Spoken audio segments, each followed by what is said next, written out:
What is up, guys? Welcome to my 2026 Worker Empire Guide. Now, to be clear, this is like mid-2026 because they just did an update to the Worker Empire stuff, so I figured I would update the guide to let everybody know what the most efficient way to make your Worker Empire is. This guide is going to be long, as most of my guides tend to be, but it will be time-stamped, and you can ask questions in the comments. I will be answering questions in the comments as necessary as well. So kind of just bookmark it, come back to it, skip to the part of the guide that you need. You don't necessarily have to watch it all in one sitting, but hey, if you do, remember to hit that like button and maybe even subscribe. All right, so why should you have a Worker Empire in 2026? Why even bother with something like this? Why even look at it? It's because if you're trying to min-max your efficiency in BDO, and especially if you're trying to not min-max, the Worker Empire is great for you, okay? I am somebody, I do not play the game in a super efficient manner, but something that I have that is really efficient for me is my Worker Empire, because it is a set and forget, always making you money, always working on that passive income. It has made me trillions of silver over the course of the last, I don't know, 8-9 years or so that I've had it. It's honestly pretty extensive at this point. I would say 151 artisan level 40 workers. Maybe a few of them aren't level 40. We're actually going to have 152 by the end of the day because I'm going to show you guys how to hire workers. I intentionally left one worker to hire over in Valencia, so I'll get to show you that a little bit later. But regardless, you're basically always pulling in passive income all the time, and it's a set and forget. And yes, it takes some time to set up, and it's going to take you some time to build it, but it really is fun to watch it kind of develop over time, and then you just are always getting that passive income. You're always benefiting from the fruits of your labor. And then if you need to take some time off the game and you're only AFK fishing, the Worker Empire is great because you're just making more silver every single day.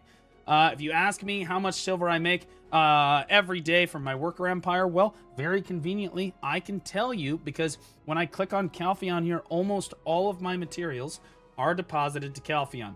Almost everything in Calpheon can be sold, so I know that this little current central marketplace value in the bottom right here is, okay, that's how much liquid material I have in Calpheon that I can sell, and that's basically all of my Worker Empire mats.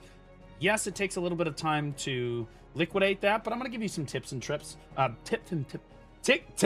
tricks for making that a much easier, more streamlined process. So you can see the number just went up there. That's another worker just bringing in stuff, even as I make this video. So just bear in mind, you're pretty much always going to be able to make money with your Worker Empire. I would say that I make between about 600 to 800 million silver a day with my Worker Empire. Now, to be clear, mine is pretty it's pretty extensive, right? I have over 150 workers. They're all artisan, and most of the skills are pretty min-maxed on each of the workers, so that's pretty maxed out. But you gotta understand, 600 to 800 mil a day is no slouch at the end of the day, right? It's a lot, and it constantly gets more efficient over time, which is fantastic. And there are certainly people in the BDO community that have even more extensive Worker Empires than I do. I just happen to be the streamer that's going to explain it all to you guys.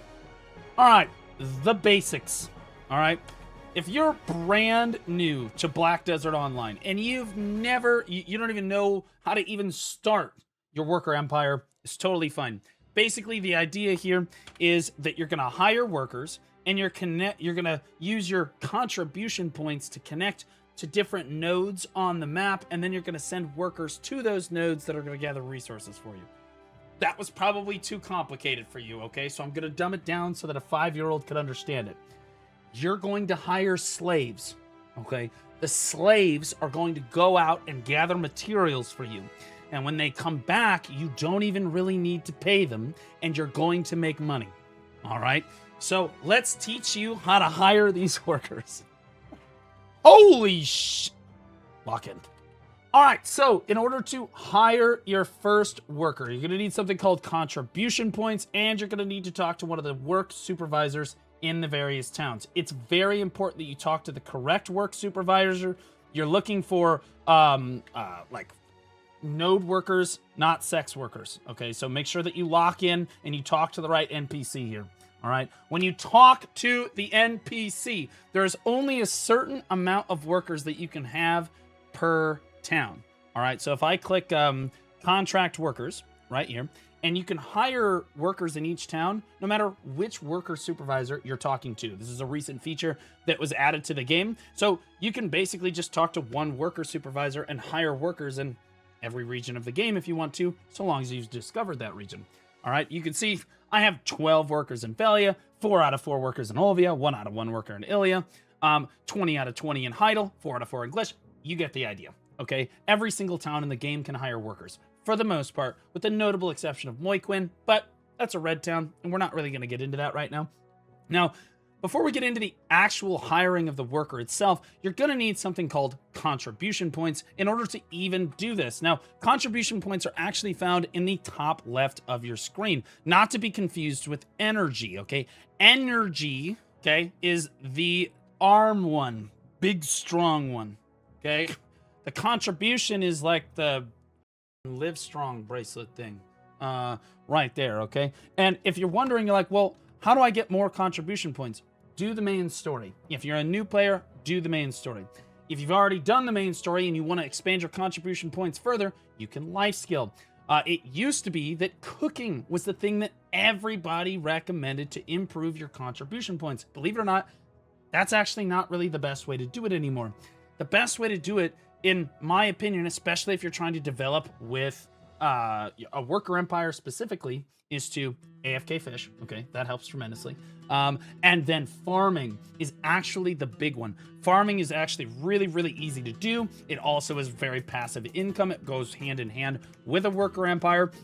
I happen to have 10 farms out here. To note, you're going to have to invest contribution points into the fences for the farm in order to get more contribution points from the farm. So it seems counterintuitive, but believe it or not, it's worth the upfront investment because you will make back all of the contribution points that you spend on those fences very, very quickly. You could also buy Pearl Shop fences off of the Pearl Shop and not have to use any contribution because, you know, the game's pay to win. So you can do that if you want to. And I have a whole farming guide, so I'm not really going to get into it. It'll be linked in the video description if you want to take a look at that and see a little bit more about farming. But regardless, my recommendation, if you really want to increase your contribution points, is to do life skilling. Okay, whatever life skill that you really want to do. Farming is usually the best one to consistently be getting points every single day. Fishing will also net you a decent amount of contribution points, and most people do that anyway, so it's a good trick, and this is how I'm constantly introducing more contribution points to my account. Also, again, questing is really good, so again, the main story should get you about 300 to 350 contribution off the bat, okay? Off the bat. Now, people are also going to ask the next question is, well, how do you have so many workers in each town? And the answer to that question is money. Money. Okay, so there is a Pearl Shop thing where you can buy for like 80 cents to $1 per worker. You can buy worker lodging in each town. So if I type in lodging, okay, you can see there's worker lodging expansion coupon. Okay, it's $2 technically, but you'll probably get it for less than $2, depending on how many pearls you buy. Some of them are $1. Some of them are 67 cents. All right. Regardless, you can see I have a lot of the worker empire lodging already bought. Okay, now you can get some of this stuff with loyalties, and I recommend that you do that. Okay, there is one that you can buy with loyalties, and I recommend using that particular loyalty one on a region that you're probably going to need it in, which is either Velia, which is Balenos, or Serendia. Okay, so Velia or Heidel are the cities that I would recommend. Probably Balenos. Usually Balenos people need a lot of workers. If you don't want to spend money on that, the old-fashioned traditional way, which I also have going on for me, is to buy lodging from the residences in each town. So if you open up your map and then you click on the whichever city you want to buy lodging in, Okay, you can actually go up to the top right up here and scroll down and click lodging, okay, and it will point to the lodging in that particular city that you can buy. Now, Velia doesn't have very many options, so my recommendation for Velia is very obviously right in front of you. Yes, Velia 1, just buy all of those. Okay, so if you don't want to spend money on the Pearl Shop, you don't need to spend a dime to get a good worker empire, but it will help you. It will help you, and they are permanent changes to the account. You're not just buying like a value pack that you're gonna have to keep buying every month. These are permanent changes to the account, which I know doesn't really justify it, but hey, you know, what are you gonna do? What are you gonna do?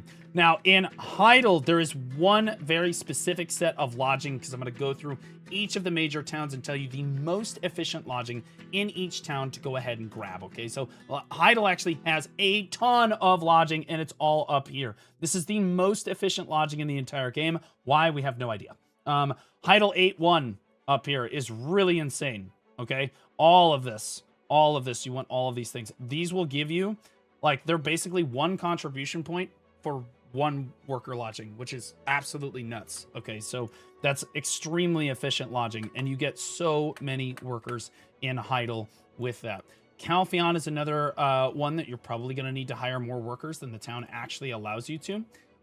To note, every town will always give you one worker no matter what. So whenever you uncover a town, you will have one worker unlocked by default before you even have to invest contribution. So my recommendation is when you get started, hire a worker in every town. Get them working. Get the node connected. Get it going. Get it going. You can't hurt yourself. All right. You got to start small. Now in Calpheon, there is a set of lodging, and there's a lot of options in Calpheon. Screw all of this. The most efficient one is actually all the way in the bottom left. You can barely see it down here. Calpheon, Southgate 2, 22F, 21F, and Southgate, Southgate 1. This is the most offensive, they're super racist in that residence. It's absolutely crazy. No, this is the most efficient lodging in Calpheon here, okay? So definitely those three cities you're probably going to need some lodging in. That's the lodging that I have gone with for many years, and it is definitely still the most efficient because they have not updated it. Now you come over to Mediah. Mediah is notoriously the worst lodging, or worst worker empire stuff in the game.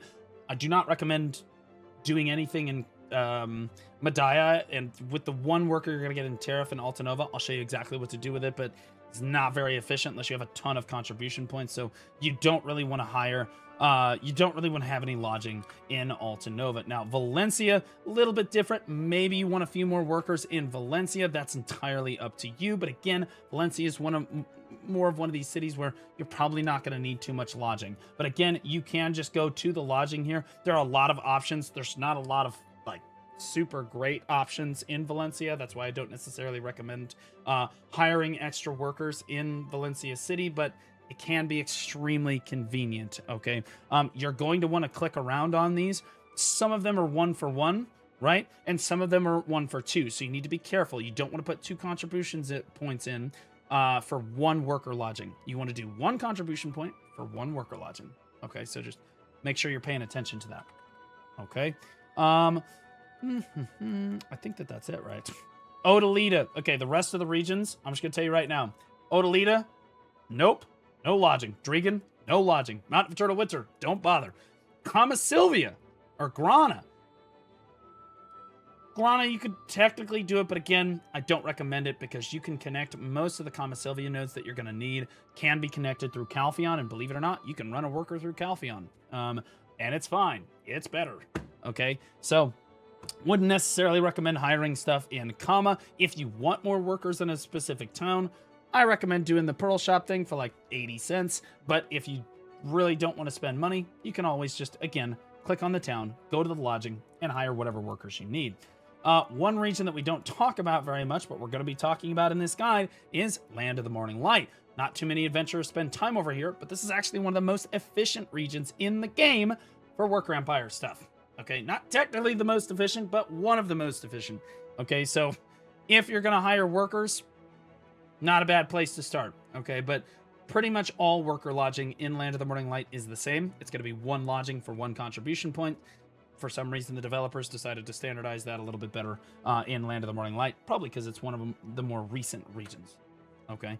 Now, the actual hiring of the workers themselves. No, wait, one more thing.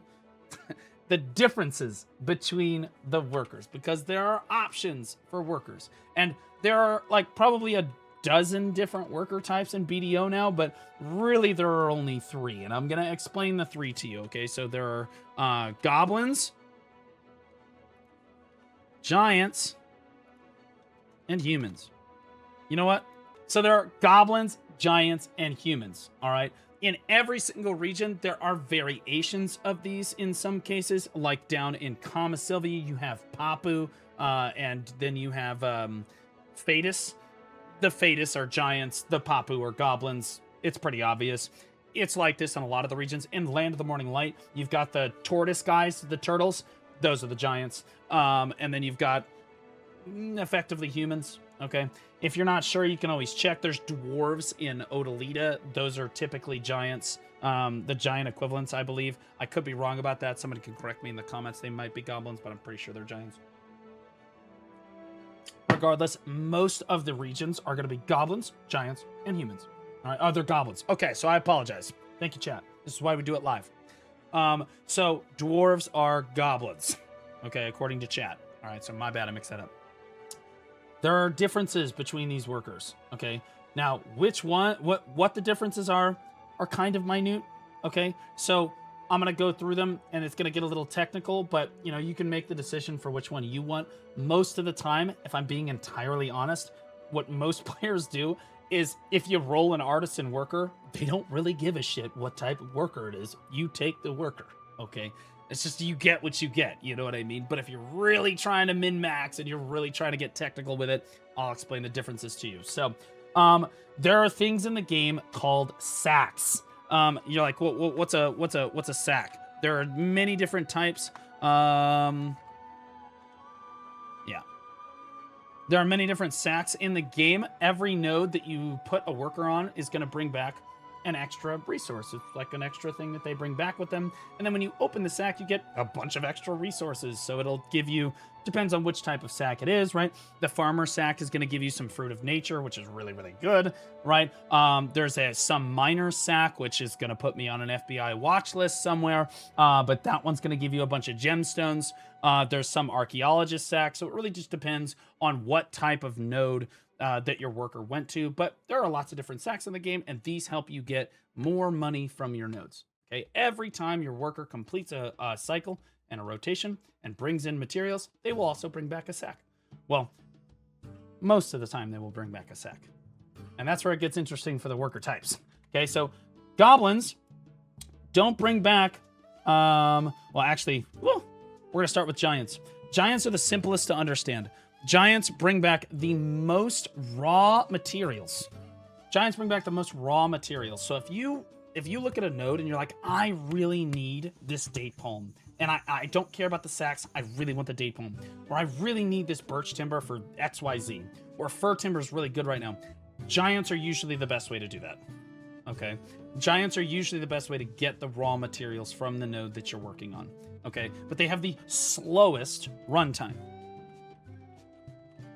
for the nodes. So it's going to take them longer, but they will get more raw materials. That means less sacks. Humans are kind of in the middle on their runtime. It's like a mid runtime. But they prioritize sacks. Okay? So you're going to get a lot more of those sacks that I talked about. So you're going to get less raw materials than the giants, but you're going to get more sacks overall, which could be beneficial for you. Humans also have the highest luck stat in the game, which, to be clear, luck contributes directly to how many sacks you're getting per worker rotation. So if you have a giant with really high luck, he is going to bring back more sacks than a giant with lower luck, right? Humans, again, higher luck means more sacks. It also means you have a higher chance of pulling in one of the rare materials on that node if the node has a rare material. So a perfect example of this is, well, abandoned quarry. Okay, so you can get zinc ore and powder of earth from this. The humans will have a lot less zinc ore than the giants will, but they have a higher chance of getting a little bit more powder of earth. Okay, so that's that second rare material in there. Now, you are still going to get Powder of Earth from the giants, but you'll get slightly less, and you'll get way more zinc. So just bear that in mind. Now, as you might have guessed, goblins have the fastest runtime of all the workers. So they cycle the fastest, which means they take the most food, but they also bring in materials pretty quickly, okay? So I'll just set fastest, okay? And I would say that they ride kind of in the middle on their raw materials and their sack stuff, okay?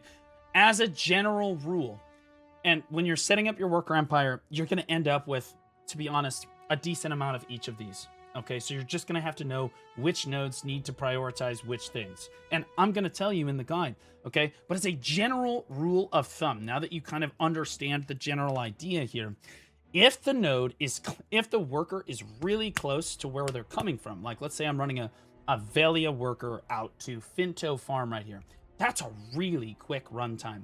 You want to put a giant on that because he's going to use low amounts of food and he's going to bring you in a ton of materials because the runtime is still pretty low. If the node is really far away, like if I'm running a Velia worker all the way to Wolf Hills or further, I'm probably going to want to put a goblin on that. Okay. Where do you want to put humans? You fill. Humans fill, as a general rule. Excavation nodes. There are special nodes in the game called excavation nodes that have particularly long runtimes, but extremely high yield on trace of nature, gold, etc., like rare minerals that give you a lot of silver. Really, it's the trace of nature that you're after, okay? There's a lot of debate in the community about which worker needs to go on excavation nodes. It is my personal opinion that you should always put a goblin on excavation nodes, even though excavation nodes rely heavily on luck, and we talked about humans having that luck stat and having the highest luck stat of the three. Goblins just have like half the runtime on this. You understand the runtime on these is like, even with a level 40 worker, this is like almost a 2-hour runtime, okay? And that's for a goblin, just to be clear. So like a human is going to be closer to 4 hours, right? As they level up, they will get a little bit faster, but in my opinion, you get more out of the excavation nodes, and I've tested it. It's my opinion. You get more out of the excavation nodes if you're going to run a goblin on the node. Some people will tell you humans, you can put a human on there. Don't put a giant on there. That's what we can all agree on. Don't put a giant on excavation nodes. As for the rest of the nodes, use your best judgment. But again, distance is a factor there. Okay, now let's talk about hiring workers. And no, we're not talking about this crazy sex worker standing next to me. Okay, so there are two ways to hire workers.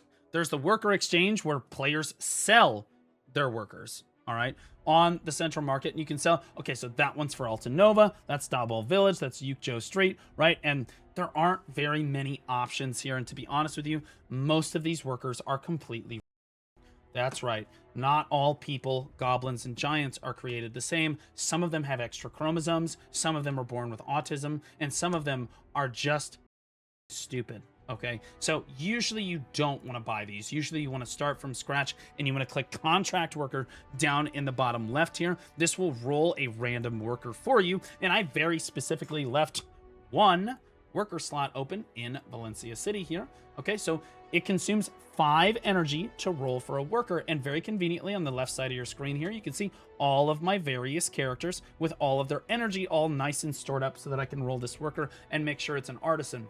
Now, when you're just starting out, you're not going to have that many characters. But, as I told you in my beginner guide, which hopefully you watched, you need to make as many characters as possible. This is why having a lot of characters is good. It's because you can do things with all the energy. Energy is great. We love energy. All right, so I'm going to roll for this particular worker here. It is 5 energy per roll. I click it. I got a green giant. He's no problem. You can click view another, and it will take another 5 energy. Another green one. Fortunately, there's a way to make this a lot less tedious. View continuously, and you're like, okay, well, I want to see professional and up, and I want to do it the maximum amount of times. Okay, and then you can just click view continuously, and it will keep going until you see what you want. When you are just starting out, I strongly recommend professional. Don't bother with white. God, I'm going to get clipped out of context. Do not bother with white people. Do not bother with green. Don't bother with blue, okay? Only yellow. Only the yellow workers and above, okay? If you roll an artisan, that's amazing, all right? Rolling the artisan is incredible, okay? You always take the artisan every time you roll it. But professional is really what you're looking for, especially if you're a new player. I'm rolling the artisan because I basically have infinity rules here, okay? So we're just going to cycle through this until I find the artisan worker that I am looking for. Yeah, we're all right. I will tell you right now that the average to get an artisan worker is typically, depending on which city you're rolling for it in, 500 to 5,000 energy. Like, well, what's your average, Blue? I would say that my average is closer to 3,000 energy for an artisan. I'm being honest, about 3,000. But I'm not super lucky with my artisan. So we just drained, that was about 530 energy. Let's do it again. There was a professional there. Professional is a lot better. And we're good. You take it, but Blue, what if you don't want a goblin? I think I'm gobbling these nuts in my mouth. Okay, we're taking that goblin every time. All right, every single time. So we just hired our Valencia worker. We have a new goblin. So if I click on Valencia City right here, all right, and then I click on the worker list in the top left of your screen. Honestly, it's kind of small, so I'll go ahead and point to it right there. You need to click on that right there because they changed where the icon was since the last guide.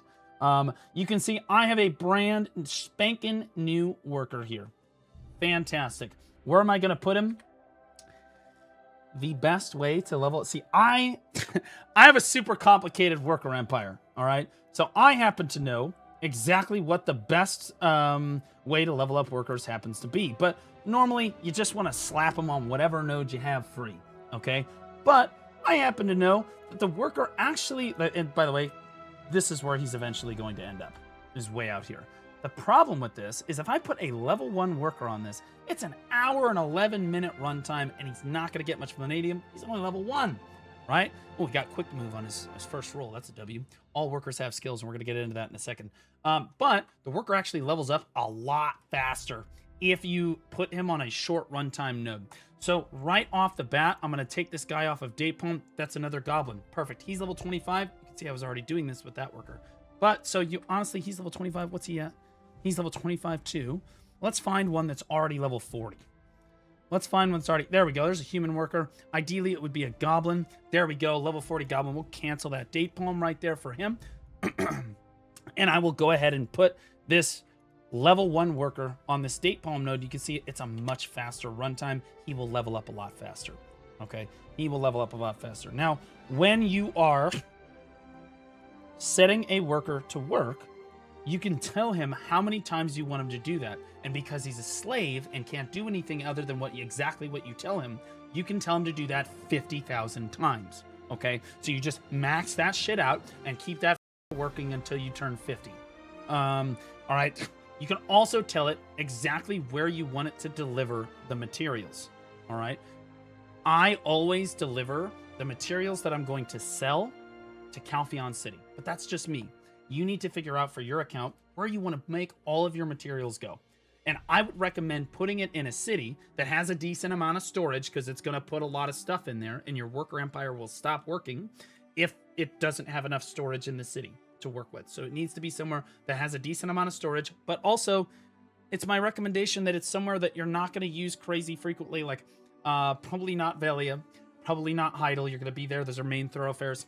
I use Calpheon because I don't really use Calpheon storage for much, and I have a lot of it, okay? So I'm going to send this all to Calpheon. I'm going to hit start work, and away he goes.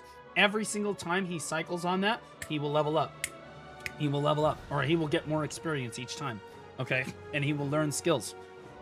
The other worker that I just took off, I'm going to put him all the way up here on the vanadium ore. Guess what? He's going to 50,000 times, and guess where he's taking it? Calpheon. I understand that there's going to be a question in the comments about, hey, well, does it make the runtime longer? No. No matter what city it is, okay, the runtime will stay the same. Okay, so I can have this guy deliver to Land of the Morning Light. The runtime will stay exactly the same. I will demonstrate. There's Glish, Calpheon, Heidel. You see the runtime isn't changing there. Okay, so I'm going to send it to Calpheon, and away he goes. Okay. There's just a little bit more to workers that you need to understand. I get it. It's complicated, but I promise this is probably the most complicated part, but I'm going to break it down so easy that a caveman could do it. As your worker levels up, they will continue to get stats and they will learn skills. When you mouse over a worker, it will show you what skills that particular worker knows. There are a lot of different like skills that they can learn in the game. Perhaps the most important for most adventurers is going to be the luck skill. Luck is universally good on every single worker in the game. You really cannot go wrong with it. Movement speed is also extremely good, and you really can't go wrong with it. However, movement speed doesn't really apply to crafting nodes. You're like, well, what's a crafting node? We didn't really talk about that before. Crafting nodes are something that you can take like a workshop in a city, and you can set a worker to work on something. So a perfect example of one that people like doing is the... Is it not that one? Is it this one? Tool workshop. Yeah. Perfect example of the ones that people like doing is mmorpg Village over in Land of the Morning Light here. You can make these Morning Light traditional cooking utensils and alchemy utensils. These are really good. These are the best utensils in the game that you can craft. Okay, so a lot of adventurers have this. So you just have to purchase the tool workshop in that particular town and then run the worker from that town. Okay, and just make sure that you have all of the crafting materials in that particular city. Okay, and you just set them on the task and they'll just make those over and over and over again until they run out of materials. It's just like, it is, however, just like normal nodes where technically I can run a worker from a nearby city, like Dayball Village. If I want to run a Dayball Village worker and I want him to craft on one of these, say that's my only free worker, and I want to craft in mmorpg Village, all of the materials that you need for crafting actually need to be in the city where the worker is coming from. So if it's a Dayball Village worker, even though he's working in mmorpg Village, you need to have the materials to make that thing in Dayball Village, and when it's done crafting, it will end up being in the storage for wherever that worker is from. Okay, so just an important technical note, just bear that in mind. You don't have to technically have the worker be from the city that they're crafting from.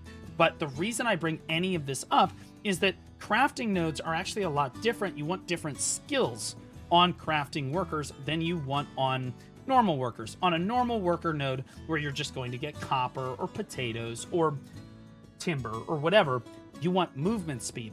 On crafting nodes, you actually want to have work speed.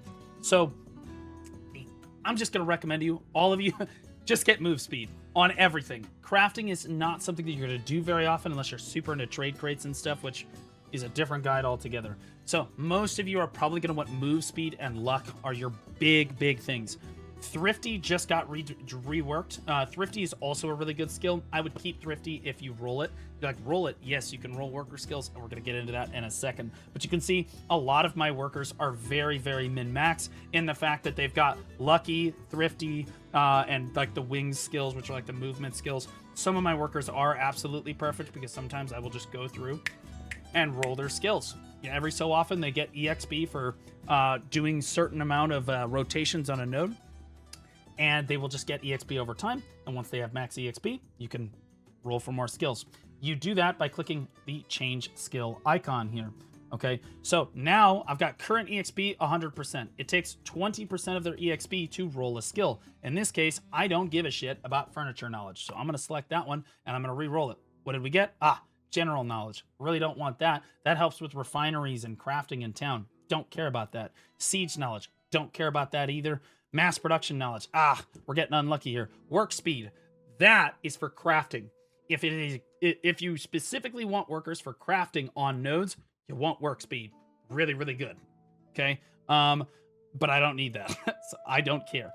He didn't roll anything because it is what it is. It happens. You'll notice that the change skill icon goes away when you can no longer change a skill. All right, but most of these here, work speed 1, I'll go ahead and re-roll that. Jeweler knowledge, don't want that. Advanced ore processing, or advanced ore packing. These packing things used to be the best nodes in the game back when certain content creators used to put 2 workers on 1 node. Back in the day, these advanced ore packing, cinema, actually super great. Nowadays, not so great anymore, and this is not a crafting worker, so I don't really care about that. Okay, so there's luck. Okay, now that being said, This is luck, blessed hand. Luck, you get plus 0.2 luck per level up. What those skills will do is they will actually, as your worker levels up, it will increase their luck stat. It's insane. But once they're max level, which this one is, me, this skill is basically completely useless. Okay, so kind of tragic, but honestly a good example. Now, there are some very particular crafting nodes in the game that you might want to know about, and they are right here in Land of the Morning Light. I strongly do not recommend even bothering with this system. I believe that most adventurers would tell you, that have set it up, would tell you this is basically a useless worker empire system because you need to hire like 8 workers, keep it working all the time. It requires a ton of effort to set up. It's really just not worth it for the payoff. But and I have a specific guide for this, so I'm not going to get into the specifics on this, but on these particular workers, you absolutely do want to have work speed, not move speed, because move speed doesn't matter if they're crafting in a workshop, okay? Now, the final thing we need to cover with workers is that sometimes you can actually promote a worker, and you're like, whoa, okay, so if I get a professional worker, can I make it an artisan one? You absolutely can, okay? So when your worker is working, every 10 levels, your worker will have a chance to level up. You can see that the one we just hired is already level 2 because he already cycled one time. So every 10 levels, your worker gets a promotion opportunity. I will warn you that if you try to level them up every 10 levels on the dot, it's a lower chance of success. If you wait all the way until level 30, which is the best time to, technically the best time to do it, it's going to take a long time, but they have a higher chance of actually being promoted when you do that. The sweet spot, because it takes a really long time to get from level 20 to level 30, the sweet spot is to let your worker hit level 20 and then do 2 promotion attempts. And if your worker hits level 20 and he fails both promotion attempts, you literally sell him to the marketplace, okay? On the slave auction house. You just get rid of him, okay? Or you just fire him. That. You just dump him over the side of the boat. Okay, so when you want to promote a worker, you basically, all of my workers are already promoted, so I can't necessarily demonstrate this super well, but basically you would have to stop them from working, and then there will be a promotion icon on the right side here. Alternatively, you can go to promotion information, and when they stop working, you can click the promote button. It takes a lot less time now. It used to take a full day, then it was 12 hours. Now it's like, I don't know, 3 to 6 hours or something. It's really fast. And you can promote multiple workers at a time. So if you forget to do it for a long time, you should promote them all at the same time. Really easy. The success rate on this has also been increased, which makes it a lot easier for you to level up workers, or to promote workers. That being said, they still will fail. It will happen. And if you get them to level 20, they fail twice, dump them over the side of the boat. He's okay. When they promote, if they are successful, it'll go up a grade, and then you have to level them all the way up again. Okay. Just one more thing, okay? And if you understood that reference, you're a goat. But also, how's the back pain? With workers, you have to feed them. That's the only thing you have to do. You don't need to pay them. You don't need to do anything. But just like with slaves, okay, you have to feed them. All right, everything else, don't have to worry about that. All right, so there's 2 things you can feed your worker, and so many people mess this up because they watch a guide from like 10 years ago. And everybody's like, oh my god, I feed my worker beer. Beer is terrible. Do not feed your workers beer. It only recovers 2 worker stamina. You'll notice it costs 3,050 silver on the central marketplace. You're like, well, Blue, that's not very much. What are you, a broke boy? If you're a broke boy, just say so. But believe it or not, you're going to need hundreds and hundreds of thousands of this stuff as the time goes on. So you're going to end up spending a ton more on it. Plus, to craft beer requires more stuff than is what I'm just going to tell you, okay? The other option, and the one you should use, is grilled bird meat. This shit is goated because there's nothing else to use bird meat for really in the entire game other than this recipe. Also, it really just requires the bird meat and then a bunch of stuff you can buy from a vendor. So if you're trying to level up your cooking, you can infinitely do this with it. You got bird meat, you're leveling up your cooking, you're good to go. It also supplies your worker empire with infinite amounts of food forever. Okay, so believe it or not, all the life skills tie into each other. You can check out my cooking guide if you want to. It'll be linked to the video description. But like, Bird meat is a great way to level up your cooking. It also is the best thing to feed your workers. You'll notice that it gives 3 worker stamina instead of 2. Okay. Yeah, you're like, oh, it's 6,500 silver. Yeah, but you're not really gonna buy this from the marketplace though. You're gonna make this, and I'll explain why when we go over to the Balenos node section in the near future here. In order to feed your workers, you simply click the worker thing. You click recover all. Okay. And you can see worker auto recovery is right here. Okay. And you can also click worker full stamina. I would not do this. This just wastes resources. I don't know why. Like, some people are OCD about having their workers at full. You don't really need to do that. Just have it on worker auto recovery, and then it will automatically use the feed in your worker empire. Okay. And you're good to go. That being said, in order to use the worker auto recovery function, okay, you need to have a family inventory.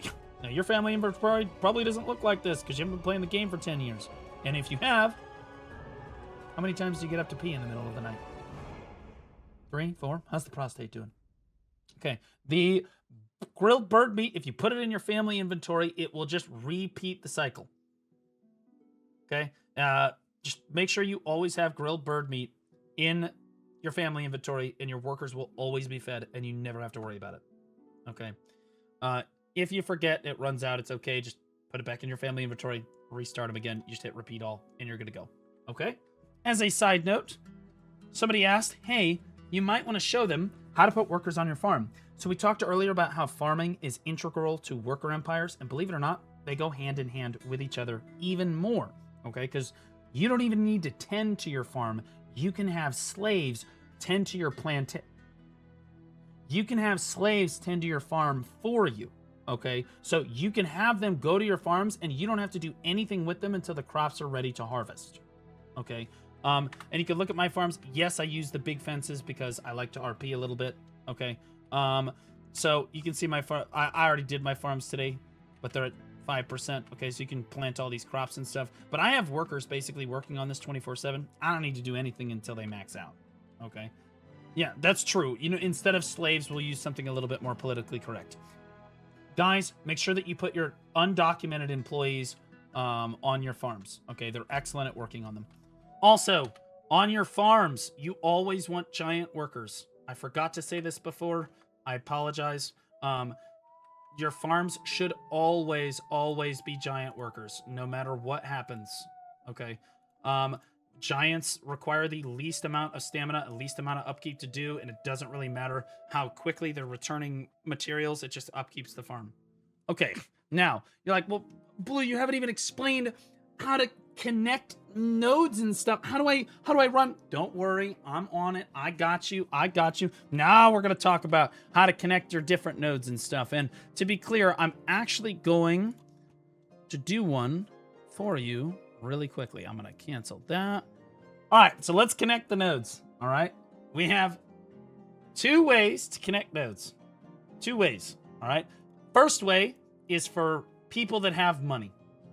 Okay, if you have money and you have a value pack running, all you need to do is open your map, click on the node that you want to connect it to, okay, and invest contribution points in the top left of your screen up here. You're like, whoa, what do you, invest contribution? What are we talking about here? Well, you can see that every single area that you discover in Black Desert has a node associated with it. So as you explore the world, and this encourages you to explore the world more, because if you miss even a single node or a single area, and you don't talk to the node manager in that area, you possibly won't be able to connect nodes for that particular region. Okay, so it's important that as you're going around and you see node managers and you can discover things, it helps you discover the map early on, especially as a new player. Again, this is a good habit to get into. It will also increase your total energy as well, which is really, really good. Okay, so, but you can see that there's like these little lines on the map that actually connect the major cities to various nodes, and Valia's got several lines coming off. You got coming out here, you got one coming out there, you got coming off here, like a spider web, okay? But try not to get too crazy with it right at the start. Focus on one node path at a time, okay? When you connect a node, let's say that I want to come all the way out to Imp Cave. In this case, Imp Cave has copper and powder of flame on both of its mining ores. You're like, I need that copper. I need that powder of flame for alchemy or whatever you're going to do. You're like, okay, well, how do I get this? Believe it or not, you can click previous node and it will auto path you to wherever the previous node, whatever connects with Imp Cave, it will auto path you to it. Alternatively, there's a feature in the game that allows you to do this. Boom. Connect node directly. Okay. Starting node, Velia. You can see in the top left, it's I click on Velia, and then I click on my end. Boom. And it will show you on the map the most efficient way to connect those nodes. This is a feature that veteran players don't even know exists. Okay. Okay, so if you ever don't know how to connect something, you can just use the in-game feature, all right, like this, and you'll be fine. There are also maps online that will help you with this. There's a, like FAMI map tools, or I think Garmoth has a map. BDO Lytics, I think, has a map as well. But again, I recommend using the in-game tool because it'll show you and you can connect there, right? All right, so that's how you connect nodes. But in order to get out to Imp Cave, you first have to invest into Logia Farm. Okay, you have to come from a major city and then connect out to that node. All right, so in this case, I have to come from Velia and I have to go to Logia Farm. So if I want to invest in Logia Farm, close this, click on Logia Farm, and in the top left, you're going to see invest contribution points. It's 2 contribution to invest in Logia Farm. Okay, boom. Now I'm like, all right, sweet. Now I can come out to Imp Cave and you can see this little white line here connecting to Imp Cave. That means that you can connect that now. So now you can click invest contribution. This is a perfect moment in the guide where we're going to demonstrate that you need energy to invest in this remotely. Technically, you can run all the way to the node manager in order to connect them. And that's the way that the poor people do it. Okay, so if you're really poor, you have no money, and you play without a value pack, that's totally fine. You're broke. I get it. I've been there. Not anymore. God bless you guys for watching the video. Remember to like the video. That being said, you can just run out to the node manager and click invest. Okay, but if you do it remotely like I am from town, it's going to cost you 10 energy per investment. And since I just used all my energy trying to show how to hire workers, we're going to go ahead and swap over to my Dark Knight. All right, you can see that my Dark Knight is absolutely the most gorgeous woman that's ever walked the face of the planet. Now, total side note, you can invest contribution into Imp Cave. Bada bing, bada boom. But guess what? You are not quite done yet. When you reach the node that you want to invest in, you're like, well, how do I run the worker to the node? Blue, I can't get there. You have to click on the node itself, and then there are 2 more things. Okay, some of them will only have 1. Some nodes don't have anything that they can run for, like Western Gateway. No nodes here. It's a connecting node. Connecting node. This one, you have to click on the one that you want, then click invest contribution again. Then the worker screen will come up. Okay. Why do I have 2 workers that aren't working? Oh, yeah, because I don't. Okay. Man, I get really mad when my slaves stop working. Whew. Okay. But again, always remember to set the end city to that same city that we talked about before. It's just a good habit to get into. Now, this is a relatively close node, okay, to Velia. So I'm going to go ahead and put a giant on this because relatively efficient. Okay. Now, there's also Logia Farm here, potato farming. Okay, you can mix them up, mash them, stick them in a stew. All right. In this one, again, this is really close to Velia, right next door. So ideally, we put a giant on this one too. Potatoes are going to go to Calpheon as well. Sometimes I'll send like my grocery goods, as I call them, all the way down to Grana. Okay, because Grana is where I do all of my cooking. Okay, and I have all of my cities organized by activities in the game. All right, so there's the potato right there. And again, we're going to go ahead and invest that other one. It's like, okay, well, we have 1 more contribution point. We're going to invest it in here. Boom. We're going to go to Calpheon. Bada bing, bada boom. Different nodes cost different amounts of contribution to invest in, which is why most of you are probably watching this guide for what is going to come next. Okay, one question I often get asked is, hey, Blue, can I run a worker from Velia over to Serendia? Or most commonly, can I run a worker from Heidel over up to Velia? And the answer is absolutely you can. Okay, the runtime on the node will be longer because the worker has to travel a further distance. So wherever the worker is starting out in, let's say it's Heidel, okay, that's what determines how long the run distance is to the node. So if you're going to run something from Heidel down to Lake Flonder, which is all the way down in Grana, you can technically do that, but you need to connect all of the nodes all the way down to Lake Flounder, and then you can run a worker from Heidel all the way down there, but the run distance is going to be like 2 to 3 hours, so it's not going to be very efficient. But you can do that. One important couple of cities to connect is Velia and Heidel. As I explained in this guide, Heidel, you're going to have a lot of lodging in Heidel. There's not a lot of lodging in Velia, but you're going to have a bunch of extra workers in Heidel. If you just simply connect through this mountain pass here, you can run your Heidel workers over the Balenos mountains up to the very efficient Balenos nodes and still profit off those nodes. And the run distance isn't too bad. So just remember that. Now that we're done with all of the basics, we're going to get into the meat and potatoes of the guide. Which towns, which regions are the most efficient to put workers on immediately? Where are you going to get the most value? And where can you kind of hold off until later? Remember, you do get one worker in every single city, so you're going to want to watch to the end of the guide, at least to see where the best worker is in each region, because I will be telling you for each region where your one worker should go if you only have the one, but we're going to talk about the best node connections in each city as well. Okay. All right, so the last thing we're going to talk about before we talk about the different regions is exactly how to understand what the highest yield nodes in the game are. In the top right of your screen, you're going to see a lot of useless icons up here. Things that people never use for basically any reason. But believe it or not, I am such a goddamn degenerate with autism that I know what all of these do and what they're here for. Groundwater is actually for farming. Territory resource information is the one that we're going to look at in a second. There's temperature for farming. Again, you don't really need any of this. Humidity, whatever. Here's the node war information. This is the one that people normally use. Production node information. If you just want to see just the nodes on the map, it might be easier. It blacks out the rest of the map for you. It's really, really nice. And then view family characters will show you where all of your characters are. The one that we're focused on for the purposes of this guide is territory resource information. Many people have no idea why this screen exists or what is going on in this screen.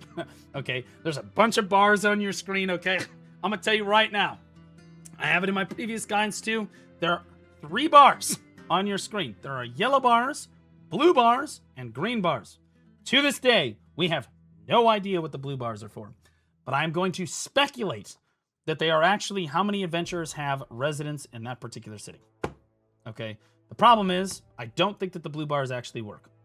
You can see that all of them are sitting at 100%, and so they may have disabled this feature. Who fucking knows? Honestly, I take it back. Maybe it's fishing resources. Could be fishing resources. That's another thing, because you can see this blue bar is also all the way at 0, and it's right next to Velia. Could be fishing resources. I would put good money on it being fishing resources, but honestly, we have no idea. The gold bars is how many people, how many players have invested in the investment banking in that particular region.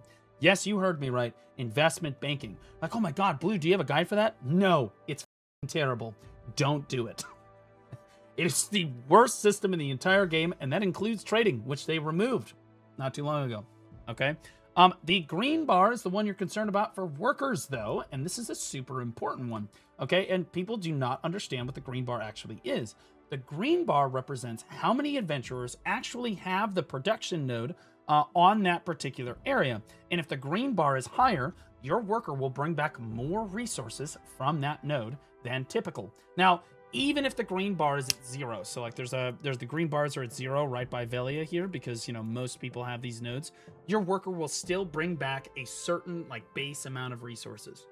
Okay, no matter what. But if the green bar is full on that same node, your worker will bring back a percentage more resources because that green bar is full. That is how it works. Okay, and you can see, so it's like, oh, okay, so nobody has that node. Nobody has this node. Nobody has those nodes. Oh, a lot of people have this node. Why? That's Shikatsu. There's a lot of Freaka and stuff around there. Also, is it Nutmeg or is it, there's Teff there, but nobody cares about Teff. No, it's an orange-looking thing. Figs. That's right, Figs. You're one vowel off of being banned on Twitch. Yeah, yeah. Thank you. All right. So you can see the Edania nodes are pretty much at 0% because that's the first region that we're going to talk about here. These used to actually be higher. I'm glad I looked at this. These used to actually be higher, but I suppose a lot of people have invested in these nodes now that Edania has been out for a little bit longer. So these are all at 0, and the reason is this is the most efficient region in the game. But now let's talk about that. The most efficient region in the game, and it's not really contested, is almost always the newest region in the game, and that's because the developers have gotten really, really efficient about trying to make worker empires cost less contribution, and they've done this better. They've started with Land of the Morning Light. Edania is actually the newest region in the game currently, so Edania is the first region that I would recommend starting with. The problem with starting with this region as a new player is that you're probably not going to discover Edania until later, but we're going to talk about it here, and then we're going to go over to Land of the Morning Light, which is the next easiest, okay? Almost every single node in here and the connections here cost 1 contribution apiece. This is in contrast to a place like Mediah, where some of the connecting nodes can cost 2 and 3 contribution. Some of the investing nodes can cost 2 and 3 contribution. It's extremely frustrating, costs a lot of contribution, is wildly inefficient. I don't recommend investing in Mediah until you have a lot of extra contribution laying around. The most efficient node connection through Edania is what you're looking at right now. And there's a reason I'm just kind of centering my camera over this. It's so that you can look at this and kind of line it up with your game and see exactly which nodes I have. Now, there is a couple nodes to consider here. If you only have 1 worker and you don't have a lot of contribution, the best one is probably going to be Erna's Mountain. Now, I don't particularly have this, or I don't have this node myself because I have so much contribution and so much Trace of Nature and Rough Green Crystal coming in that I don't really need any more of this. I would rather have the vanadium and stuff, the higher yield further nodes. But if you don't have too much contribution, this is actually a phenomenal node here. You can grab this. I don't have it because, again, the further nodes are actually a lot better, but you know, if you're willing to go a little bit further, the first one to invest into is Azure Battlefield. It is a little bit more contribution, but this is one of the highest yield nodes in Edania. Not too many people have this node for some reason, probably because people haven't really invested in Edania as much as some of the other regions because it's newer. But regardless, you can see you're getting Rough Translucent Crystal, Powder of Time, Titanium Ore, and the Sax that we talked about before. This is a super high yield node here. So, Azure Battlefield, if you have slightly more contribution to invest and you only have 1 worker, if you only have 1 worker and you only have like 2, maybe 3 contribution points, bada bing, bada boom, it's Erna's Mountains. If you want to go beyond this, there are several nodes that are actually very good, but they're going to take a significant contribution point investment to get to them. That being said, if you get out there, you're rewarded with a lot of different nodes. 2 of them are right here. Mount Rainier, or whatever. Mount Rumenaire. Yeah, this one. Both of these are incredible. Vanadium and titanium are extremely high tier mineral values. Okay, so you need to understand there are values for different resources in BDO. I'm not going to get into the technicalities, but I will explain ore just so that you understand. And it's like this for timber and other things too. Okay, and so there are different ores of different rarities in BDO depending on how difficult those resources are to get. Platinum is really, really hard to get. But titanium and vanadium are kind of the sweet spot where if you can get those nodes, those are super high value. A lot of adventurers need those resources for crafting various end game things in the game. And so there's always a very high demand. Those will always be near mid to max price pretty much all the time. And you're always going to be getting value out of those nodes. So ore nodes are really, really good. And again, titanium and vanadium, the reason people have Edania nodes is because there's a lot of titanium and vanadium in Edania. And it used to be that you could only get it really from Valencia. And we'll talk about that a little bit later. Platera Mountains is another big one. It's another vanadium node. But again, you have to connect out to the right over here. Okay, you can come all the way down to Veiled Archives. This is another vanadium ore. Okay, Rough Red Crystal is also super valuable depending on the time of year it is and what they just came out with. Titanium ore again. And again, Powder of Earth. All of the powders are really good. Those are all typically going to sell. Alchemists needs those in massive supply to get to Guru and things like that. So you can't really go wrong with the powders. The Rough Translucent Crystals, again, it's used for crafting. Not as great, but pretty solid. Pretty solid overall. There are other nodes on Edania, but I don't necessarily recommend going to get them. There is a fishing node. So there's a fishing node right here at Sanctuary Coastal Outpost. It is important to have 1 fishing node. okay, so that you can bring in fish, so that if you want to be self-sufficient or you want to be making food for your pets, good feed is going to require fish. Okay, so having dried fish just coming in all the time means that you don't have to actually worry about drying out fish or buying it off the marketplace, which can be a little cumbersome. I do not, however, recommend taking this fishing node. There is one fishing node in the game that I will recommend for you later that is much, much better than that. Okay. All right. So, that's Edania. The next... Oh, yeah. By the way, there is one more set of nodes that you can connect out to out over here. It really sucks. It's really not very good. I've tested it. It's miserable. You really want to go north with your node connections in Edania. Okay, you really do not want to come out off to this eastern side over here. Okay, so don't bother with that unless you have over 500 contribution points. Now, up here, Land of the Morning Light is the next region we're going to talk about. Land of the Morning Light is the second most efficient region in the entire game, and most importantly for new adventurers, you're probably going to discover it relatively early on because you have to do the Land of the Morning Light questline, which, Godspeed, we're praying for you. All right, super good region. And again, you get one worker in each zone. Solgachi Forest is bracken. Bracken is used pretty exclusively to make the Drieghanese meal in Black Desert, which is an extremely common meal for PvP adventurers, which means there will always be a demand for bracken. That being said, it's not actually the node that I recommend that you get if you can only have one node. If you can only have one worker, I recommend coming up to Dokebi Forest and getting one of the excavation nodes up here, because if you ever try to do hunting or something, you're going to want the mysterious powder. That being said, you can't just buy the mysterious powder off the marketplace. That's whatever. The forest crystal is really what you're here for, though. The forest crystals help you craft the life skilling crystals, which are, honestly, these are giga value. When you get forest crystals and you can make them into what you need for the life skilling crystals, even if you maxed out on those, you can just sell them on the marketplace for profit, which is giga. Okay, so the Dokebi Forest node is really good. I actually recommend getting both of these because there are 3 cities in the Land of the Morning Light that you will discover. There is Nampu Moodle Village, which is down here, and you connect that up to Dokebi Forest. And then there's Dalbol Village, which again you can connect out to Dokebi Forest. Again, everything only costs 1 contribution, so you're good. All right, so I made the map black for you guys so you guys can very clearly see in each region what the different nodes that I'm actually taking are. Okay, and again, I have a separate guide for this thing. I don't recommend that you do it, especially as a new player, but if you want to get into it, you absolutely can. We talked about Dokebi Forest already. Daybol Village, again, if you only have 1 worker, Dokebi Forest every time. You're also going to get a worker in Nopse Biot County, and for that particular one, cedar timber is giga. Okay, just come up, grab the cedar timber. Spirit's Leaf is also not very bad either.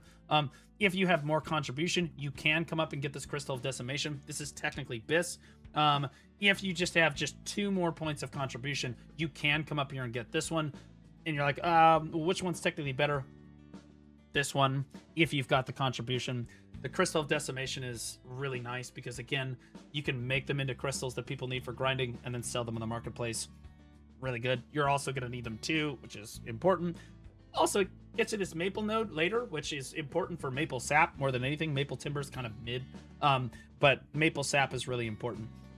As a total side note, and this is a benefit for the people that are actually watching the guide, I know what every single one of these materials in the game is used for. I'm not getting into it in the middle of this guide. Okay, sap, for example, is used in alchemy recipes. It's also used in some crafting recipes as well. Old tree bark is also used in alchemy, but not nearly as frequently.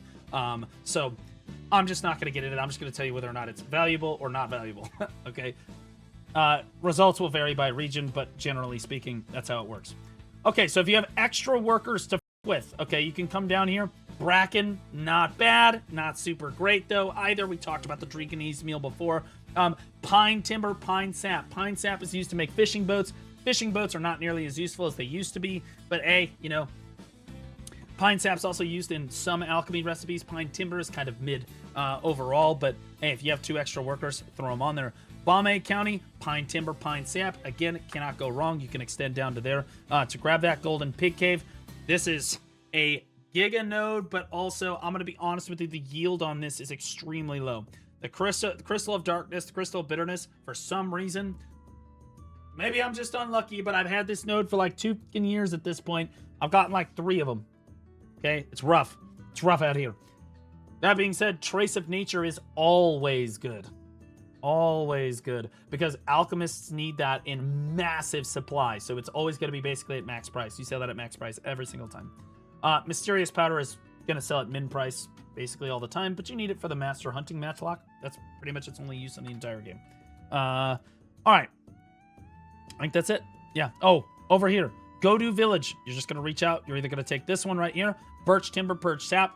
Really solid. Birch is kind of, it's above pine, but it's not as good as cedar or fir, typically. And then birch sap is also good for alchemy as well. Come down here, pine timber, pine sap. This one's less priority. So if you don't have the second worker up here, do not worry about that node. If you only have one worker from Godu Village, I recommend on Jungle Street there. And again, up here, Yukjo Street, if you have your one worker from Yukjo Street, you can come out to this cave right here, and it's got some really good zinc nodes with platinum on them. This is technically the best. If you can come out here, that's the best one. Okay, now all of my Yukjo Street workers are on this garbage. So, you know, hey. But if you're not doing this, you can absolutely take that node, and it's really, really solid. Really good. Platinum is excellent. Zinc is good. That's one of the higher yield nodes in the game. If you look at the territory resource information, you can see that basically nobody even has that node. It's going to yield you some pretty good stuff. Okay. All right, so that's Land of the Morning Light. Perhaps the third, arguably the second most efficient region in the game. Technically, you could say it's more efficient than Land of the Morning Light. Maybe that's true. Maybe that's not. It depends. In any event, it's definitely at least the third most efficient region in the game is Ulukita. And hopefully as a new player, you've watched my beginner guide and know that you should be doing this quest. You should have this region discovered because there's a quest that gives you best in slot alchemy stone for beginner players for just doing the quest line. And as you work your way through, you discover the nodes, which is great. 8 Torch Power Stone is awesome.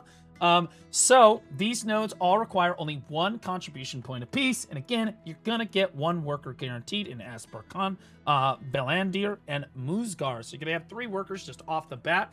Pretty solid, okay?